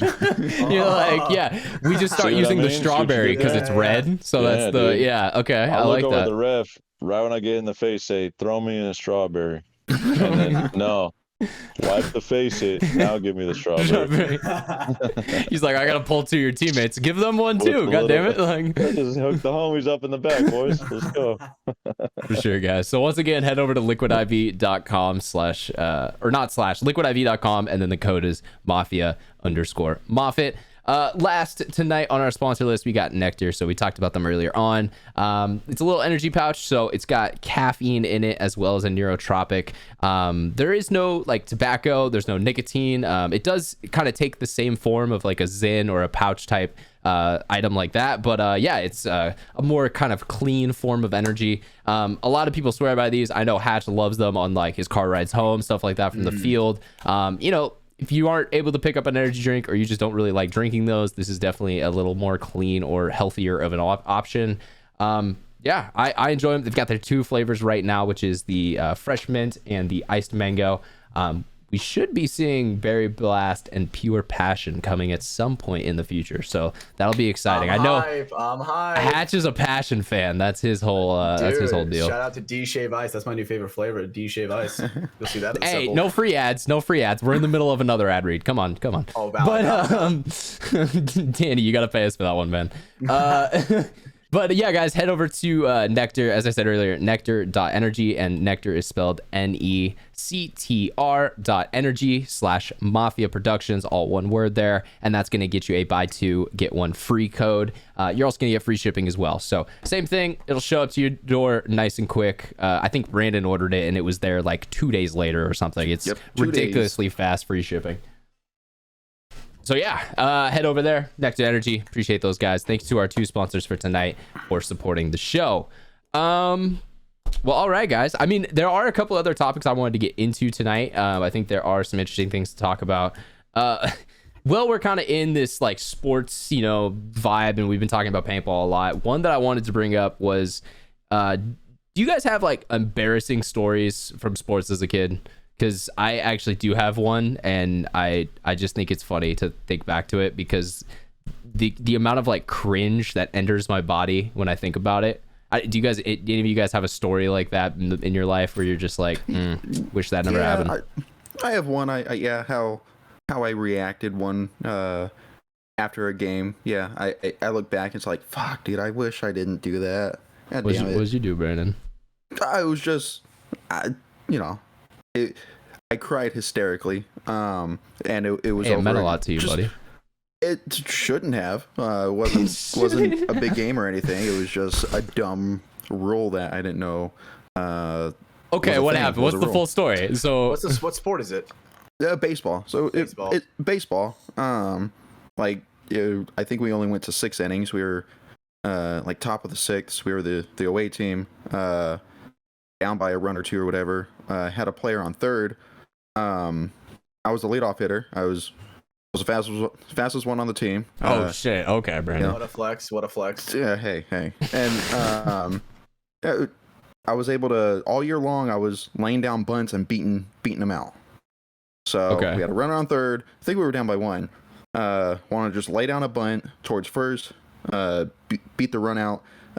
Hopefully they throw it to home. Hope some kids 11-year-old arm sucks pretty much. That's what you're hoping.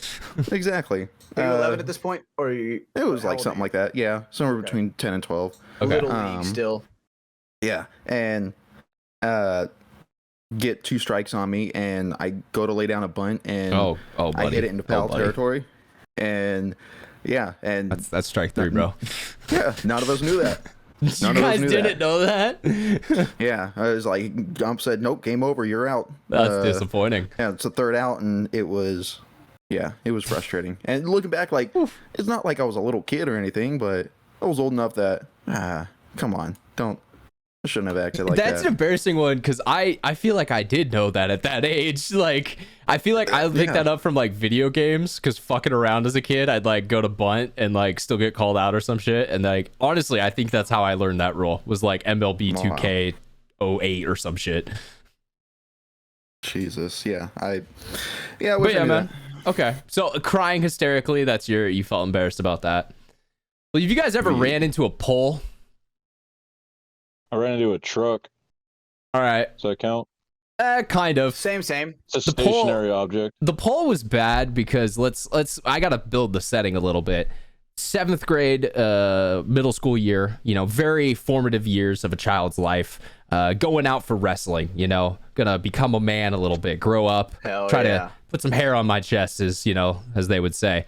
Well, I did get through it that year. It didn't start off so hot. One of the first times that we were conditioning, we were running around our blacktop area, and they have I mean everyone's school is probably different, but ours had this big, just wide concrete pad area that had basketball courts in it. So it had every now and then there'd be some hoops kind of in place in a row, and so we were running corners, kind of running the the perimeter of that.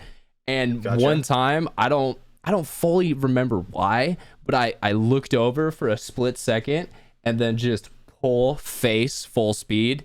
And dude, you guys ever had that feeling where just you can't breathe, just all wind knocked out of you, just absolute, just just trying to get air back into you? Yeah, that's essentially what I had for the next minute and a half after that. And then you throw in the fact that I'm, like I said, similar years to Brandon, 11 or 12 at this point, whatever you are in 7th grade. I am fucking embarrassed to all hell, bro. In front of my whole wrestling team, I just got the shit knocked out of me by a pole. So, that's one of those moments I look back on, and I'm like, well, I wish that never happened. That's definitely a rough mark on the memory. That's not bad. Yeah, I mean, hurt pretty bad, you got to remember though, this is middle school too, bro. So if you did that in front of your whole team, you would have been so embarrassed at the time, because that was the whole time when you don't want to stand out or any of that shit. Spandex, but you were embarrassed. No, because we were men doing real manly shit, Yeah, we were men wearing tight shit. Yeah, well, some dude was behind me in doggy, essentially, called top mount, and I'm like, I have to fight to get out of his grip. Yeah, you know what? Fuck it. But hey, American wrestling, it's honestly, if you're really good at it, it's some harsh shit. Hell yeah. Hey, you can't see me, bro. You can't see me. Dude, you couldn't see the pole, bro. No, I couldn't. The pole came out of nowhere. The pole said that, actually. That pole had great. Well, everyone saw you. You just couldn't see anyone. Damn, bro. But all right, Hatch, you got anything like that? You ever fucked up in sports back in the day? I do remember this. This was back. So this is when J-Bo was on DMG and shit. One hot ass summer. They're fucking us up all practice like usual. It turns into a 1-on-2 between. Shit. It's 1-on-2 between I'm the one, and then it's J-Bo and then Av, right? I think this is for the Sacramento event last year. And I'm looking back, I'm trying to talk, and I go to breathe in really fast. Brando knows exactly what happened. And I'm I breathe in, I go, and no joke, a fucking turf bead touches my uvula, and I just start fucking projectile vomiting in my mask in the middle of this fucking 2-on-1. right? And then I'm like hiding, right? J-Bo, I'm like in like the Dorito corner. I'm like throwing up, and I like sneak into the Dorito one. J-Bo doesn't see me. I shoot J-Bo because you're slacking in the middle, doing J-Bro shit. And then I'm running down the Dorito side. I trade with Av, and I'm like, dude, good enough for me. But dude, I was like, I think I kind of actually remember this a little bit. Yeah, you remember that? I think I do remember it, yeah. Yeah. Because there's not a lot of times that you've shot me, but I remember that one. There's not, damn.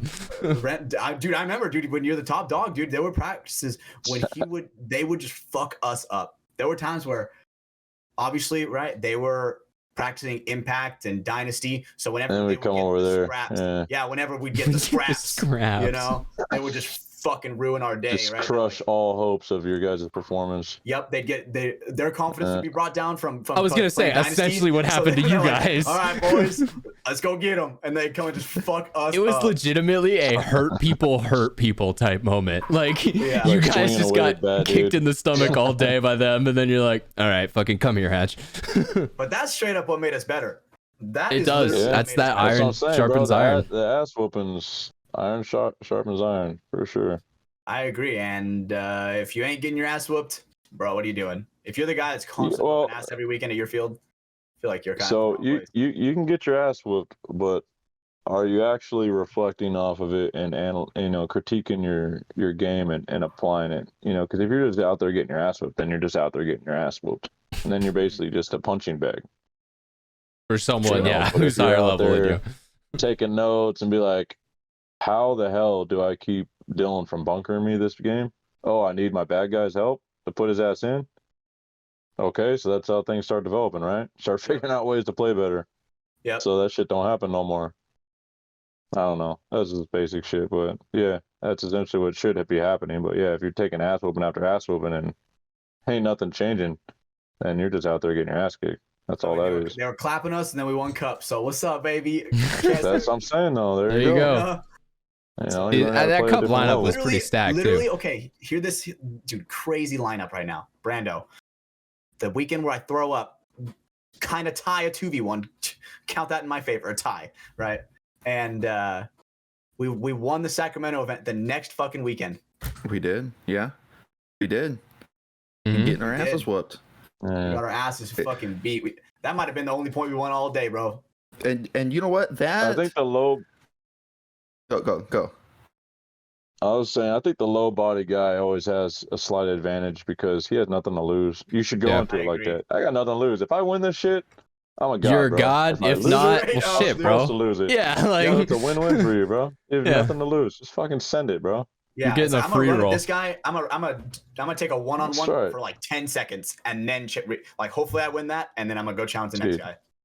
Yep. Yeah, for sure. I mean, I feel like we're getting away from it a little bit here, but Jordan, do you ever have any embarrassing sports stories? Everyone else got one in, so I gotta at least ask you. I was sitting there thinking about it. I did mention I ran into a truck. That was an easy one. We were just playing football on my street, and I went for a deep ball and forgot that there was a Toyota sitting there. But I didn't break any bones. I was crying because I was a little kid, but I shouldn't have ran into a truck. Bad ball on the guy throwing it for sure. Had to been definitely his fault. No, and bad parking decision. Why would that guy park there playing football, dude? Yeah, everone but you made a false decision there. I do agree with that. Yeah, blame everybody else, bro. That's the most toxic shit ever, dude. What the hell? Fucking car, dude. Dude, so the dude who wasn't Tom Brady who threw it, the fucking parking job, the fucking, like, you're gonna blame Toyota next for making such a solid bumper. Yeah, I didn't even think about that, but that's a good point. I should have blamed Toyota, sent them an email. It should have had a little more give, I should have wrote him a letter for sure. No, the only I could really think of that's fresh is Hatch, you might remember, you might be around for this. Brandon, I don't think you were around yet. One-on-ones, dude. That's my kryptonite, dude. I just hadn't been good at them for a long time, and then I'm still not great at them, but I'm getting better. But I think Kimmel called me out in front of the whole camp, dude. Oh, God. I do remember that. Wait, is this big or little Kimmel? This is big Kimmel. This is big Kimmel, okay. Kimmel, I mean, he's still little, but... This is Virgin Kimmel. Yeah. Oh, okay, okay. Right. Pre-college, yeah. guy, whatever. maybe It was a a minor. buck 20 soaking wet. Like, Right, he was a little shrimp. yeah. You know, and I was Big Daddy J-Bo, dude, 250. You know, no way. This Three guy's beating of me. him was one of you. I could eat that guy, bro. So we line up, whole camp, bro. Like all the squads, you know, hot summer day. Dude calls me out, beats me. And then my stubborn ass is like, no, fuck that, line up again. Beats me again, bro. He beat me 7 times in a row. Throughout the whole Fuck. damn camp. I tapped.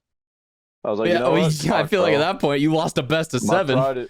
My pride is disintegrated to nothing. I should sell my shit and leave. Well, it's a good thing you driving did home it. that day, bro, was so goddamn embarrassing. Oh, You know, and at the end of the day, bro, like one-on-ones, they're just supposed to be fun. There's not a lot you Very should rare to get really this stress situation. on about. That is one thing too at fields. Like I like the hormesis, the coin Mhm. thing, because it forced people to, you know, get out there and play one-on-ones that normally probably would have never played.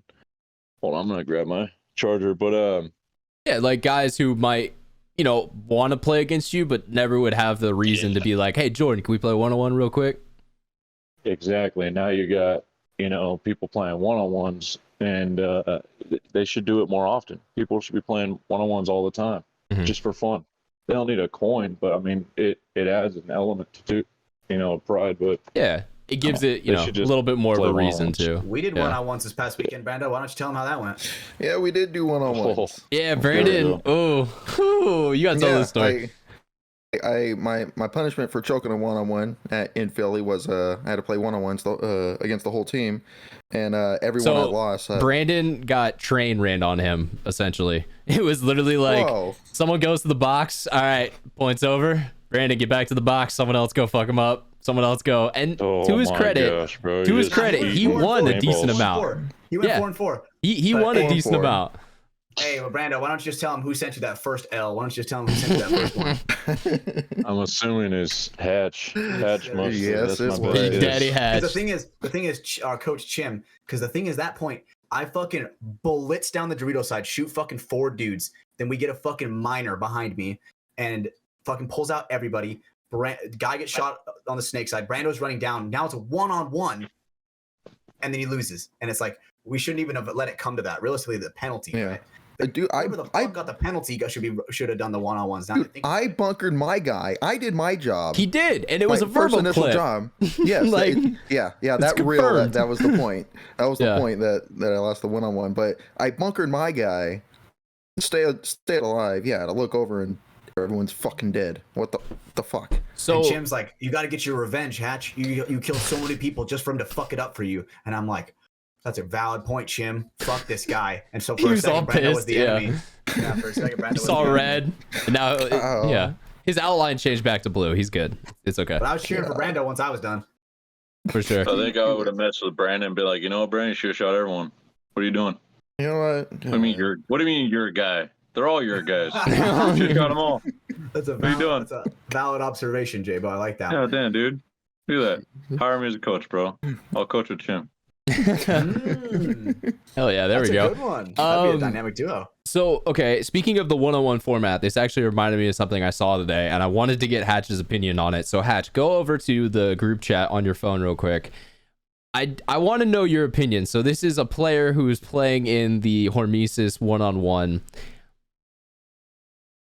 I just want to see what Chris, or not, I gave away the name, but that's fine. It was Chris Caputo. I just wonder what you think of his costume there. Oh, his fucking cowboy What do you shit? think of the I thought costume that there, was- Hatch? I thought that was fire. The fact that he pulled the little pea shooter Well, the out. little pea shooter. Yep. I go, just wanted to "Damn, get your dude, opinion because I was like, oh, that's Hatch's thing, but okay, let's.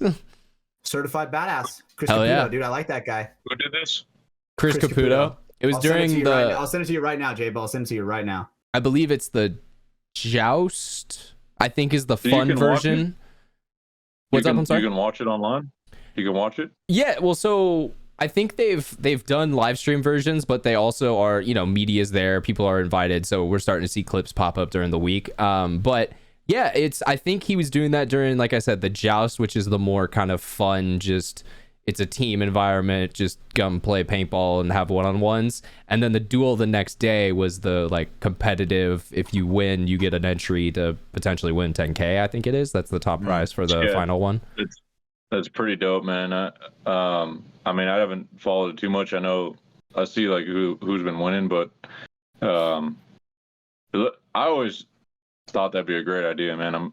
I know I talked to David about doing it a few times, but it looks like Ollie's a good dude to be doing it, and they're smart, man. It's gonna be. I think it sounds like everyone's loved it. They've sold out so far every spot, every tour. So and not just like competitors, but people going to the events say they're a blast. It's apparently a fun time. So we'll see if we get out to one, because the closest one to us is down in LA, unfortunately. So we'll have to maybe plan out a trip or something. You can make it. Yeah, we'll see what happens. Halfway for you. It is halfway. You gonna play the SoCal one? I mean, I'm fucking down. I thought you were a duelist, Hatch. Dude, go down there. Dude, I'm down. The thing is, my commitment is to the team. That's the thing. What weekend is it? It's like in October, bro. Really? Yeah, I'm actually not sure, but close to any tournaments. I will say, if you want to get signed up, you got to do it soon, because like we said, spots are full at every single one of these. I think Jacob Johnson's trying to get into the Texas one. So if you have a spot in the Texas event and you want to sell it, Jacob Johnson's willing to buy it. There you go. Appreciate you, buddy. Thanks for coming on the show last week. You sell your spots? No fucking way. Well, if you like have it, I mean, yeah, if there's somebody who wants to play in it, I guess you can. But yeah, okay, so I just wanted to get your opinion on that. I know that's something that's been kind of coming up in paintball, is this 1v1 format. The tangent effect, that's what happens with me, bro. Like I brought up the one-on-one with Kimmel, and now look where we're at. Yeah, man. Hey, but that's podcasts, because I only have a couple more different, written down things to talk about, so we got to fill time. One of them, though, I actually am going to jump into, because I want to give people a little bit of background here on some stuff that's happening in kind of the entertainment sports world. So has anyone in this call watched the American Gladiators documentary that was on ESPN? There's two. There's one on Netflix and there's one on ESPN. Has anyone seen the ESPN version? I think I've seen clips of it at Cedars. Okay, so cool. All right. So good to know. So American Gladiators, for that's the big thing, but essentially it's an old school TV show. It was kind of a reality sports type show that they had, and it was on air. The fun fact with that is the creator of it was trying to get it made for about 7 years before he finally was able to get someone to take a chance on it. The kind of interesting part is during that year when it was first brought to market, there was a strike going on. I want to say it was a sports organization of some type, like it was MLB, NBA, one of those. I can't remember the exact one right now. But essentially what happened is entertainment like ESPN, NBC, when they were supposed to be playing these sports games, they needed something to put there, because, if they don't, then they have dead air and they can't sell ads on that. And that's like the worst thing for a broadcast corporation. So what did they do? They went out to find other programming. Some of that programming that they found was, American Gladiator, something like that, something new, something different. What we're seeing, go forward a couple years past that, in 94, I want to say, that was the first time that paintball was on the airway. The exact same thing took place. There was a strike of some type. I forget exactly which one it is, but paintball was essentially allowed to come on because there was a lack of content for other sports, other, like entertainment type properties, shows, stuff like that. So essentially there's a gap in the marketplace. People need content to put on there. So we're reaching for things. We're trying to find other things. This is getting to a point to where today I don't know if you guys have been following this, but there is a writer strike actively going on in Hollywood. I've heard about that. It is, in the recent news about it, it is something that is going to be quite a while longer. So with that news in mind, did you guys also hear that Slam Ball is coming back? Do you guys know what this is? Slam Ball is trampoline basketball from the mid 2000s. It was a, kind of an action sport that they tried to create and get off the ground during that boom. Like, so does that seem court has trampolines in it? Yes.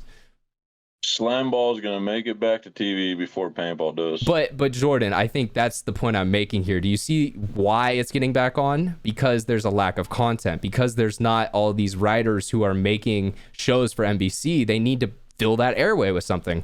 Well, let's find a new sport.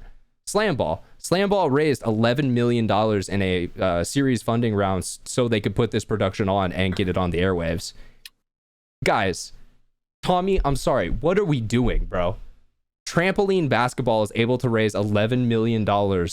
And like, I'm just at a loss for like, what is he doing? Because this is probably the best opportunity that we will have for another decade.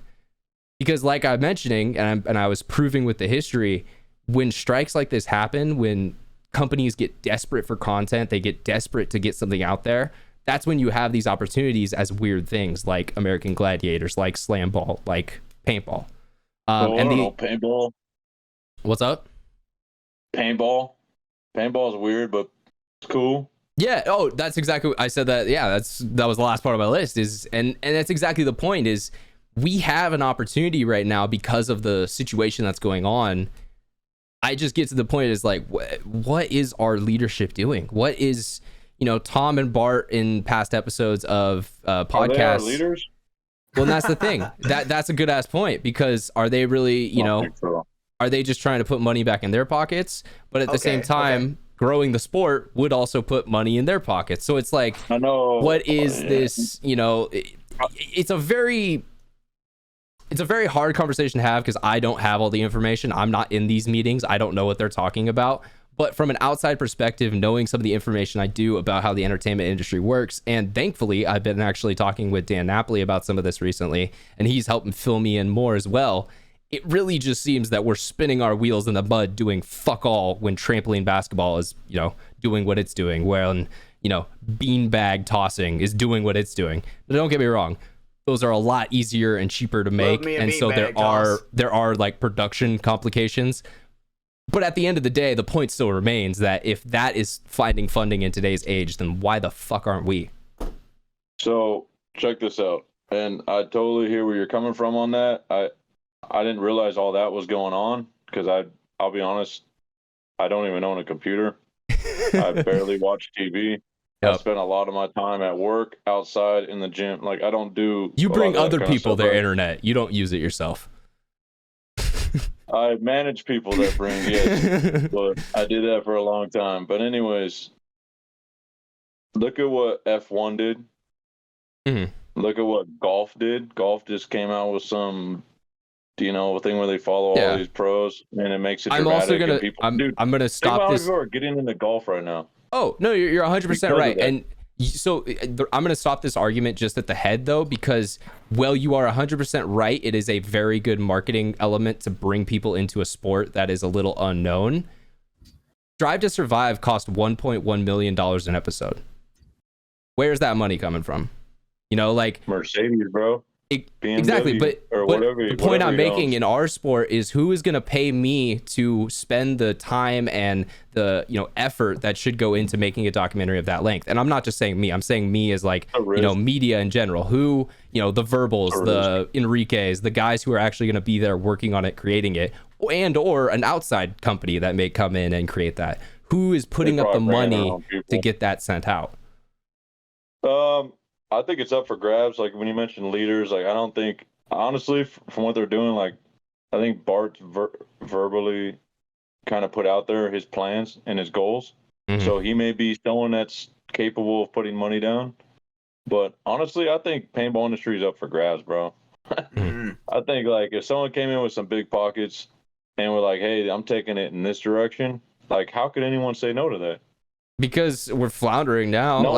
I mean, everyone else is comfortable with what they got. Everyone wants the whole pie, and it's what's going on at a top level. We have, I will say, to the NXL's credit, one thing they've always talked about is sustainability, and like we can't just build something crazy, burn all this shit, and then it doesn't exist anymore. We've kind of come to a decent plateau of okay, we have a national series, we have events that take a place. Like we've kind of hit that plateau.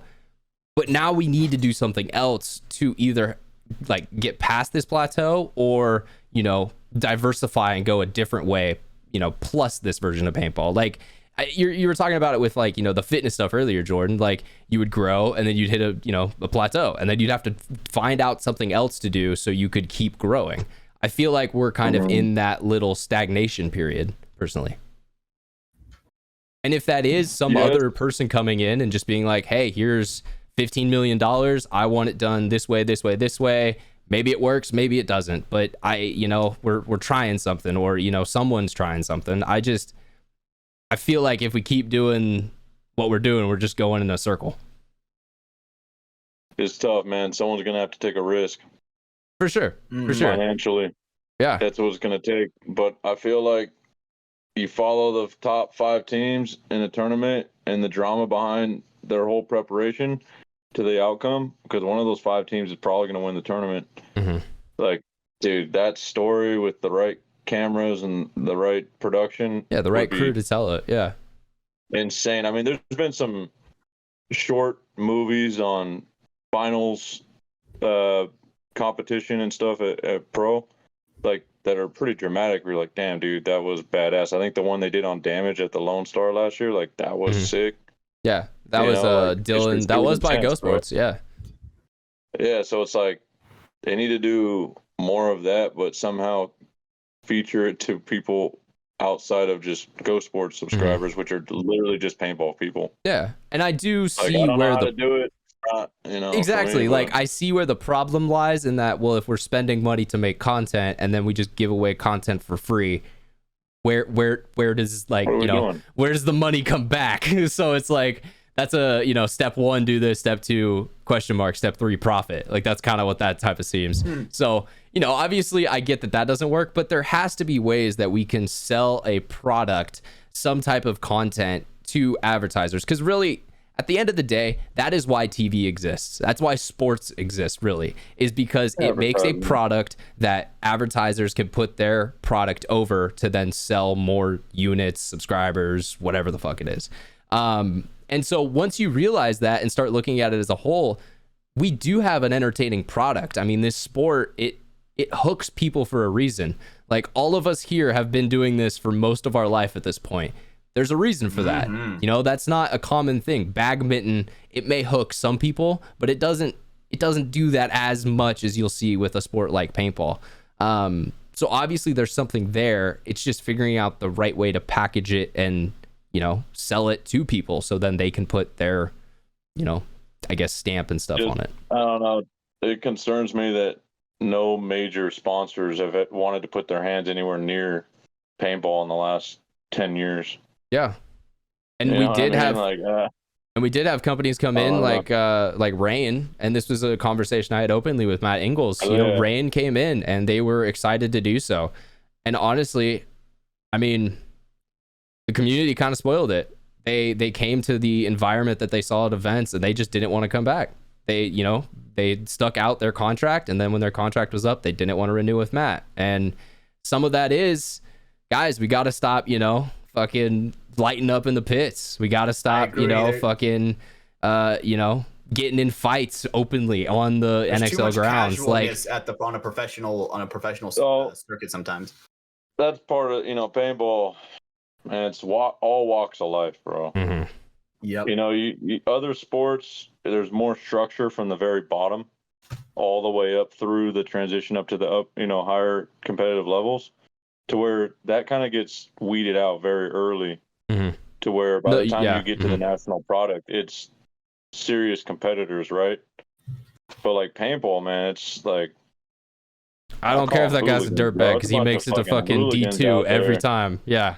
Like, I don't. I ain't gonna lie, bro. Like, no disrespect. When I know we need it for the sport. I turn around and I see like some D4 team like looking like a bunch of thugs, couple big dads paying for the team and everyone's smoking weed and stuff. I'm like, bro, what are you doing? I know you're just having fun, but there should be like a different league for that. Well, and I agree completely, J-Bo. But also, and I think the point you just made like almost is more is more okay in my mind, because they're at just a local tournament, and it's not great. Like, that's not really how we want our sports scene. But like, all right, whatever. When you go to an NXL, you're also representing the sport as a whole, because people are going to show up there thinking that it's the, you know, the top level of the sport, whether they're a corporate executive who are touring the venue, which they have, and you haven't realized it. You know, it's a marketing people for maybe a new company who wants to come in. Like, these people do come to our events. You guys don't know them, so you don't recognize that they're there, but then they see kind of the status of some of the stuff that's happening, and they don't want, it's too much of a liability. They don't want their company associated with that. I ain't gonna lie, man. Even some of the pros, it's like, bro, you ain't, I mean, you're pro because you're good at paintball, but you're not like a professional athlete, bro. I laugh when people hashtag pro athlete. I'm like, what? When's the last time your ass lifted a damn weight, bro? How much you squat, bro? Stretched? What's your clean? Come on, let's go. I mean, regardless, like, bro, you don't diet, you don't exercise, you don't do anything that professional athletes typically do. You know, you show up and you practice paintball off on the layout weekend. I mean, I don't know. I don't know really how to define a pro, I guess. Because people could argue that all day, right? Like, you know, pro could just be the best at their sport, and other people could say you're not pro until you get paid to do something, right? Pro could be a mindset thing. It could be how you hold yourself accountable or some shit, or it could be, you know, like you just said, you know, a monetary value or something like that. Like, everyone has kind of a different level of what professional is to them. And another thing that I want to say is, whenever I would go out to like a rec ball field, like whenever I would go to like my local, like, you know, shack, paintball shack, right? Shout out shooters. Just to do some drills, right? Like, I would show up in my DMG like jersey and my DMG gear, and just to snap out some cones. And dude, the average person would be like, "Oh, are you a pro? You look like pro." Right? Everybody just kind of like assumes, just because you look like you know what you're doing. Because Tell them yes. He just, yes, 100%. I'm pro. Now all I say is, I'm pro. I'm pro for 15 years. you spoke it into existence. That's all it was. Oh, you own a Planet Eclipse gun? Oh yeah, you must be pro. It's like, no, I own an Angel. They're like, oh, what? They're like, what is that? And you freeze your paintballs? You freeze your paintballs? I love the freezing paintballs one. Oh my god, it's my favorite. The science of it literally doesn't work, but we don't need to get into that here. I like the one where it's they give him a Tipman 98, and then he goes, "Oh, can I get a sniper?" And they put the Tipman 98 back behind the counter, grab the same exact Tipman 98, and say, "Here you go, sniper." And it's like, dude, sniper. Well, but okay, like that. I guess, but you're talking about kids now, and let kids have fun, bro. All right, you know, they're playing the game. Like, fuck it. I don't like. That's the thing. I've never. You know, if you want people to come and play our game in the future, you need them to go experience it in whatever ways they want. So yeah, if they want a sniper rifle, because let's be real, everyone thought a longer barrel helped you out with more accuracy when you first started playing, because I thought I did. Or I know I did. Still feel like it kind of does, not gonna lie. But you're not Lopez running a 24-inch barrel out there. Jesus Christ. Did you... when he was on the show, he talked about this. This was one of our previous guests. His first gun was like a Tippmann A5 or something with like a 24-inch barrel. He sent us a photo of it. It would literally be across like my whole frame. This thing is so fucking long. And that's how he got on a D3 Korean team. Yeah, his story's crazy. You'll have to hear that out at some point, Jordan. He started playing on like a forward operating base in Korea or something, and then, or not a FOB, sorry, just a base, whatever it's called. I don't know. But they had like a paintball field randomly, and then like, yeah, it was a great interview. If you guys haven't listened to that show, go back and listen to it. Try it out and fucking Who's this? Who's this? This was Lastro Lopez. Lastro Lopez. Nice. I'll go back and listen to that one. He's a fucking unit of a man, bro. He essentially looks like Hatch in 10 years, but he's only 2 years older than Hatch. So if that gives you any indication. He's been through it, man. Yeah. That's how you know he's been through it. No, but he's an hilarious dude. Love him out there. Shout out Lastro. I know he's definitely listening to this show right now. So thanks, buddy. But yeah, so I guess that's all I wanted to say with like the slam ball type stuff is like, there is funding out there for content that isn't NBA, NFL, like that type of standard stuff right now. And I think our general audience needs to know that, because at the end of the day, it's, you know, if this falls apart, I feel like we're kind of, the dudes who should be in the crosshair are becoming more and more apparent. And if they do figure it out, then hey, they should be celebrated and they should be given praise for that, because I've always said that if they do something right, I'm going to tell them they do something right. But if they do something wrong, they did something wrong, and that needs to be called out. Someone brought up the idea that maybe have the top 10 teams showcased on the webcast only, and then have the bottom 10 teams kind of play on the semi-pro field, unless they're playing one of the top 10 teams. Then So it we're would be just on the going pro back field. to champs challengers. Is that like kind of Champ in a way challengers without the like split structure. almost? Yeah. Yeah, no, it'd still be all pro, but that way they can kind of maybe go back to X Ball on the pro field. Yeah. Well, and that's run the that's a great 10 point teams. that I was, with the Slam Ball League, there's only 8 teams, and it's 8 teams of 10 guys. So you only have 80 guys there. And that's also less matches that need to be played. It's easier to get a production schedule in. They also are all doing it just in Las Vegas. So it's like they don't have to travel and pick up the whole circus and go to Philly and then go to Chicago and then go back to Florida. They just got to stay there, get all their shit done, and then boom, it's over, in like a month or whatever. But yeah, I mean, there's challenges that paintball have that are specific to it, but there's also, I believe, ways to solve those problems that we just aren't necessarily looking at yet. It's almost like we're avoiding them.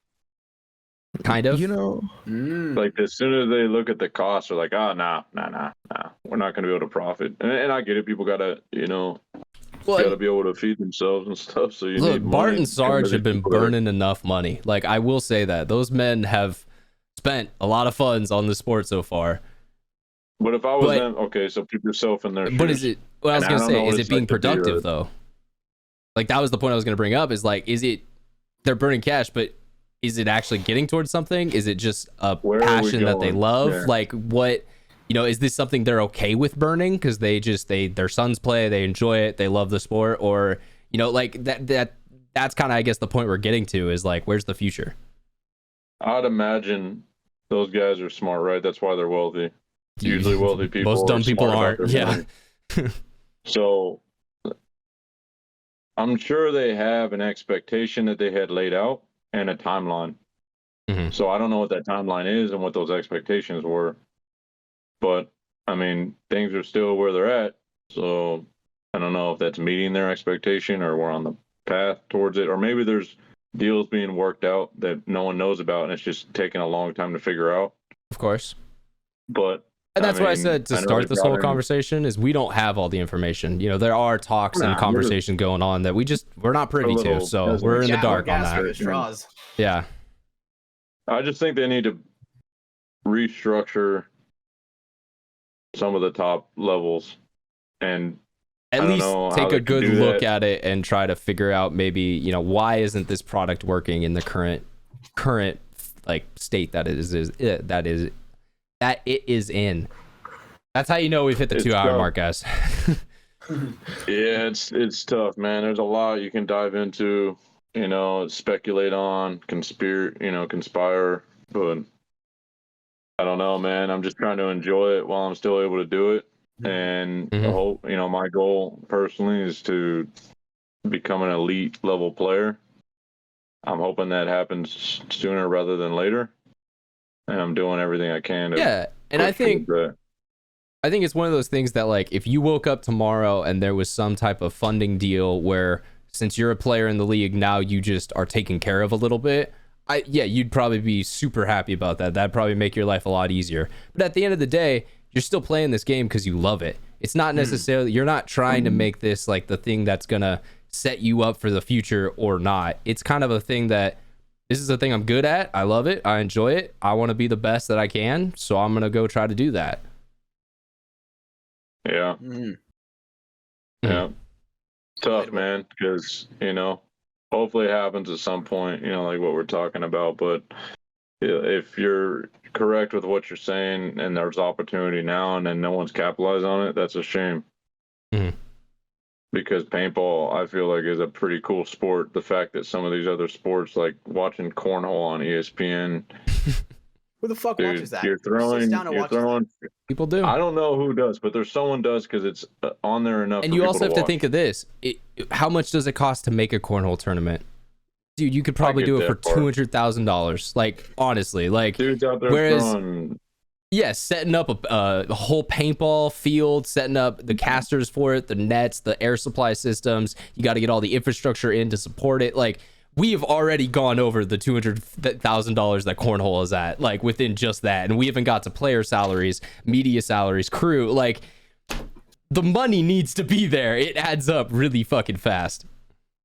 Yeah, but I mean, they kind of built 2 fields, right? Florida's a field. They pretty much have that set up, and then Philly's another one where they pretty much have that set up. So No, you're right. I guess I was their talking own more of cost like now. if we're setting up a cornhole type like TV show they have or a tournament setting up and something like televise that. Yeah. Just from the ground Series level, of running it is more expensive than something like that, or a darts tournament, or any of those things. Yeah, but there's money out there, man. There I don't is. know how to get it, but there's got to be a way. It actually is crazy the amount of really rich people with money who want to just own something, because that's like most of these sport teams. It's just rich guys who want to say that they have an ownership of something. That's why. Well, that's what the slam ball one is. It's the same investor group that owns, like, I want to say part of the Cardinals, Cleveland Guardians. They were the Indians, and then as well as like Crystal Palace, the soccer team. And so now they're like, fuck it, now we just own another sports franchise. Like, those type of people do exist. Without a doubt, they Well, do. I mean, look at NFL, right? And I'm not saying like paintball is anything compared to an association like that, but Yeah. look at the NFL, and they have this USFL. Mm-hmm. It's like another league that plays like almost year round. Yeah, well, I mean, they're I've not never associated watched- leagues, but I've never watched a single game. I know they're not associated with each other, but it's a separate league. It's like having an NXL and the MPPL. MPPL, yeah. And it's like, I haven't watched a single game of that. Why? It's the same Not sport. interested. It's the same sport that you love and Same care about. sport. Yeah. Why am I not, doing fantasy leagues and, catching football games, checking scores? Like, why am I not doing any of that? Mm-hmm. No, that's a great point, because honestly, I'm not invested in any of it. the only reason I tuned in was for Chris. It was just because I knew a guy who was playing on the team. So I was like, oh yeah, let's go see how Chris is doing. And he fucking You're popped off, and now he's back in the emotionally league. invested in it. Exactly. That's But right. it wasn't just a like, oh, there's a USFL game on. Let's see what's going on. Yeah. That's a don't great even point. know I'm actually why. glad that you brought that one up.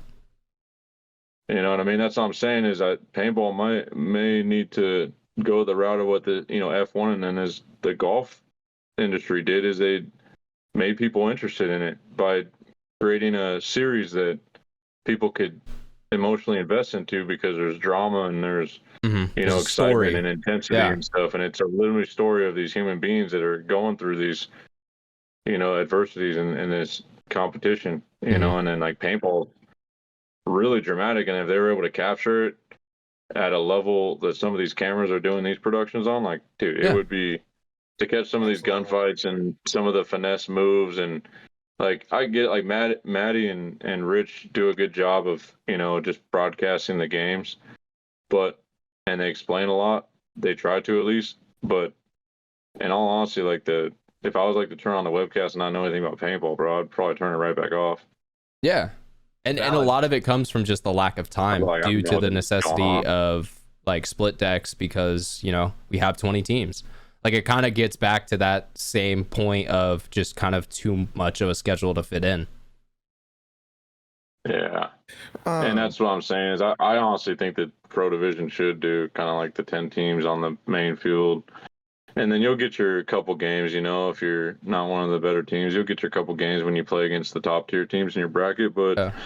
for the most part, you're going to be over there in the semi-pro field getting, and that's still broadcasted too. So sponsors can't say, oh, well, I'm not getting exposure. Mhm. Like, what are you talking about, bro? But at the same time, I mean, you also can still play Sunday. Like, it's just that your games aren't being Aren't all the way up held there. on the actual field, but you're still Maybe that would playing in that Yeah. division. Like, yeah.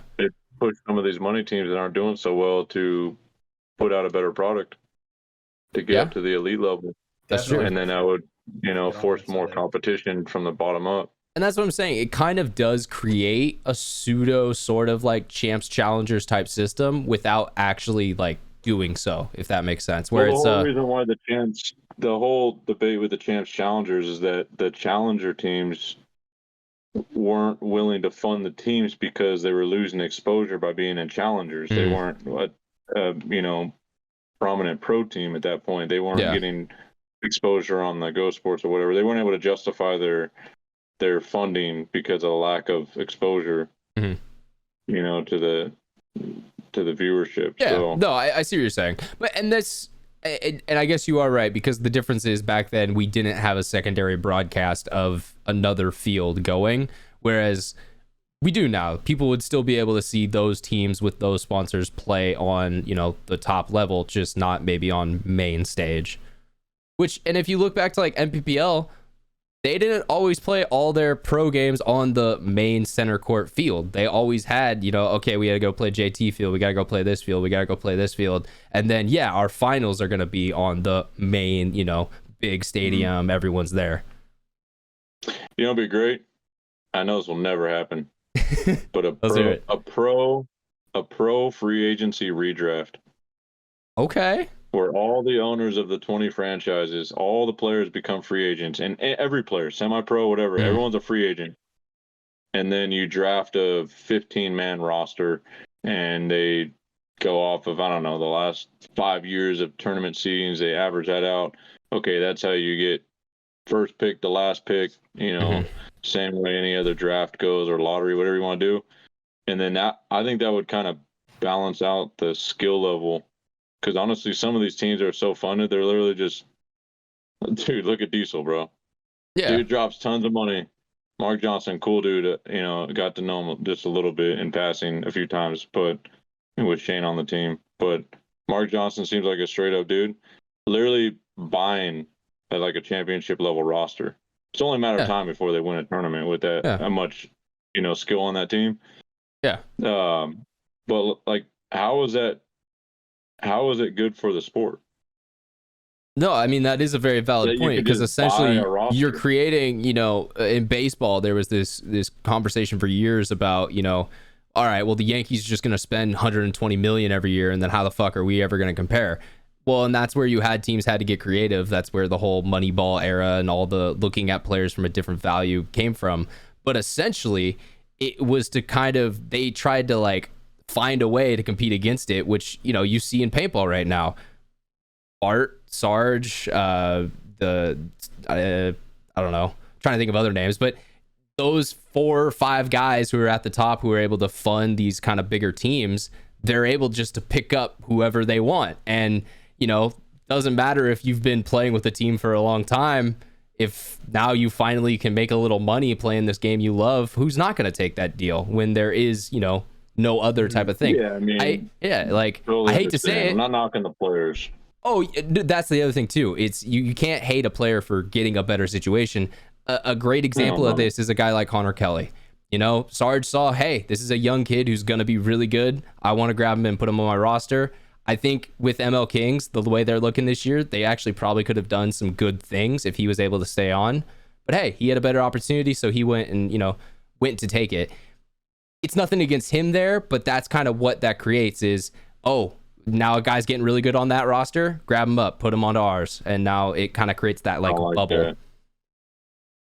Yeah, I don't necessarily like that for paintball. I know it happens in other sports too with free agency, but there's got to be some type of structure to roster limits. And I know the reason why that is because there's not a commissioner and an owner's group.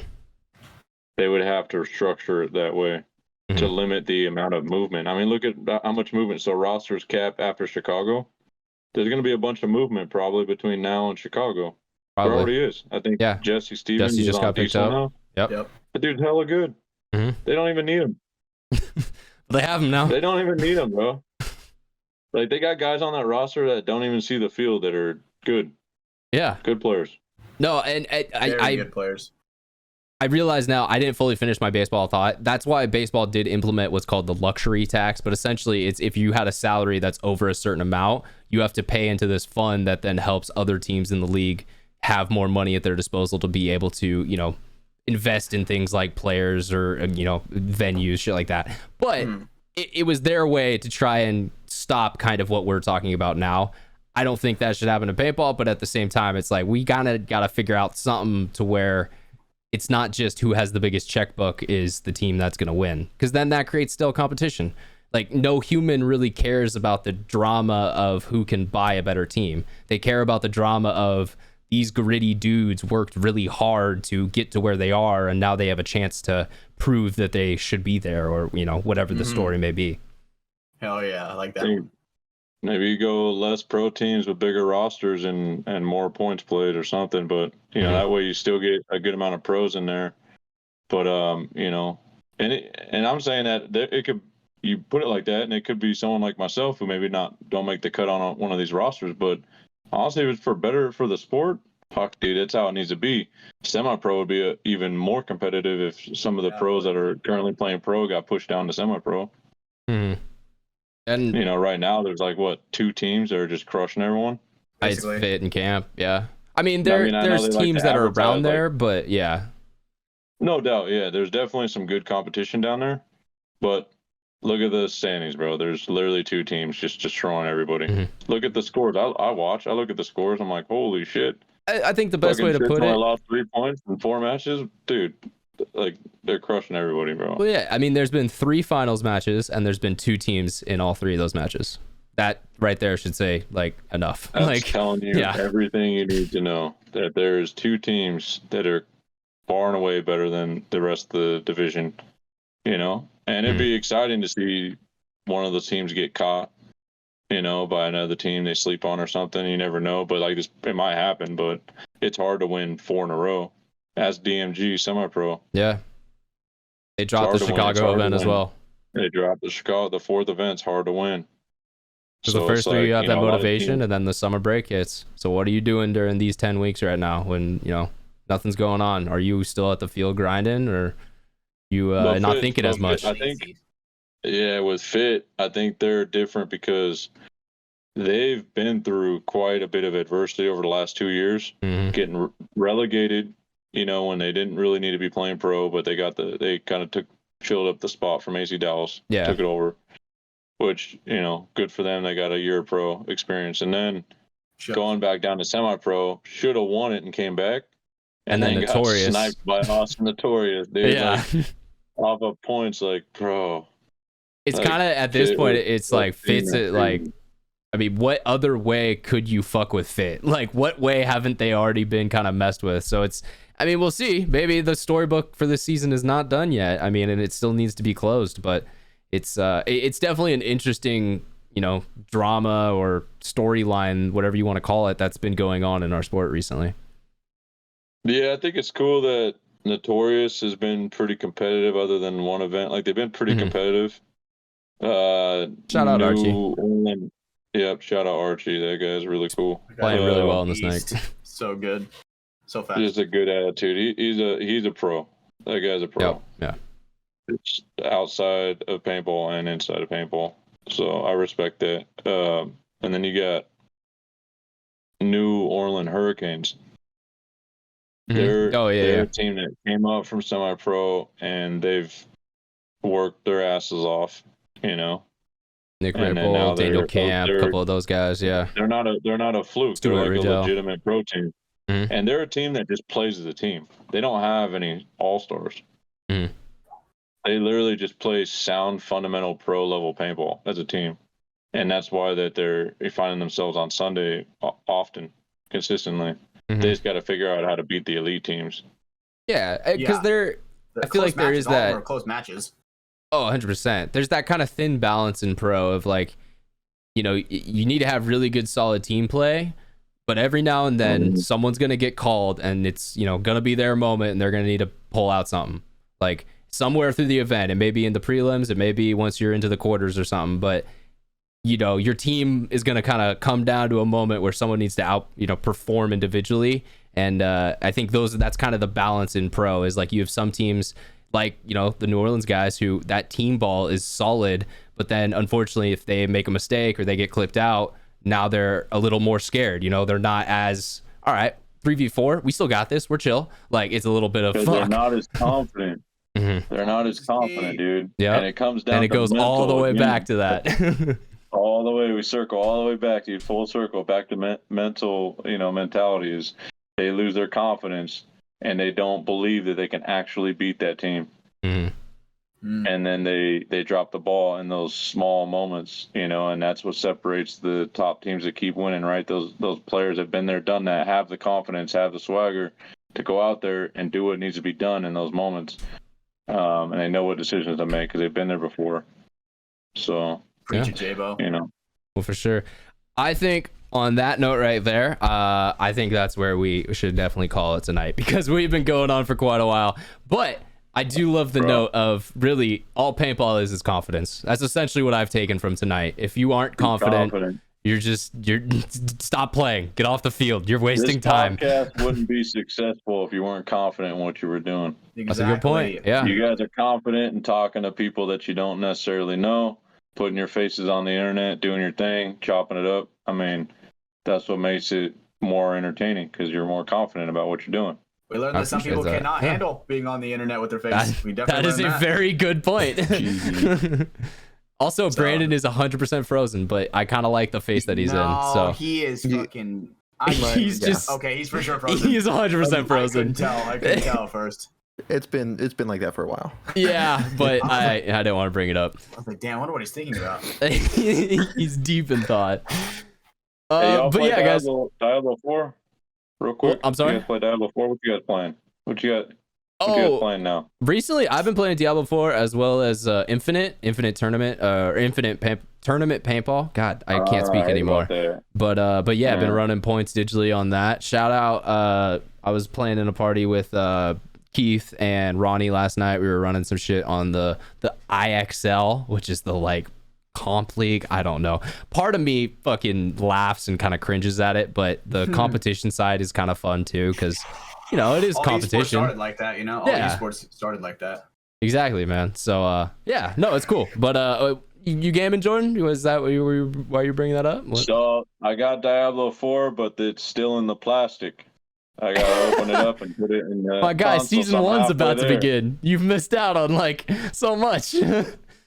All right, bro. I'll download it tonight and then I'll fire it up. Yeah, tomorrow. for sure, bro.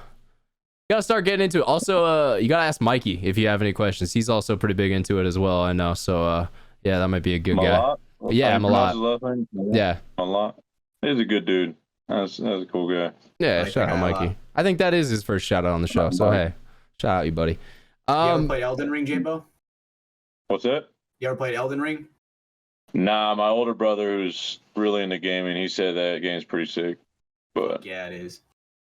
Yeah, been Hatch and Cedar argued like a married couple last night. That was holy fuck, dude. That was so funny. I'm not gonna throw Cedar under the bus. It was a moment. It happened. That'll be next week. Maybe we'll bring that up in some future. With Cedar, I feel like he's one of those guys that will for sure try to prove his point, and he will keep raising his voice.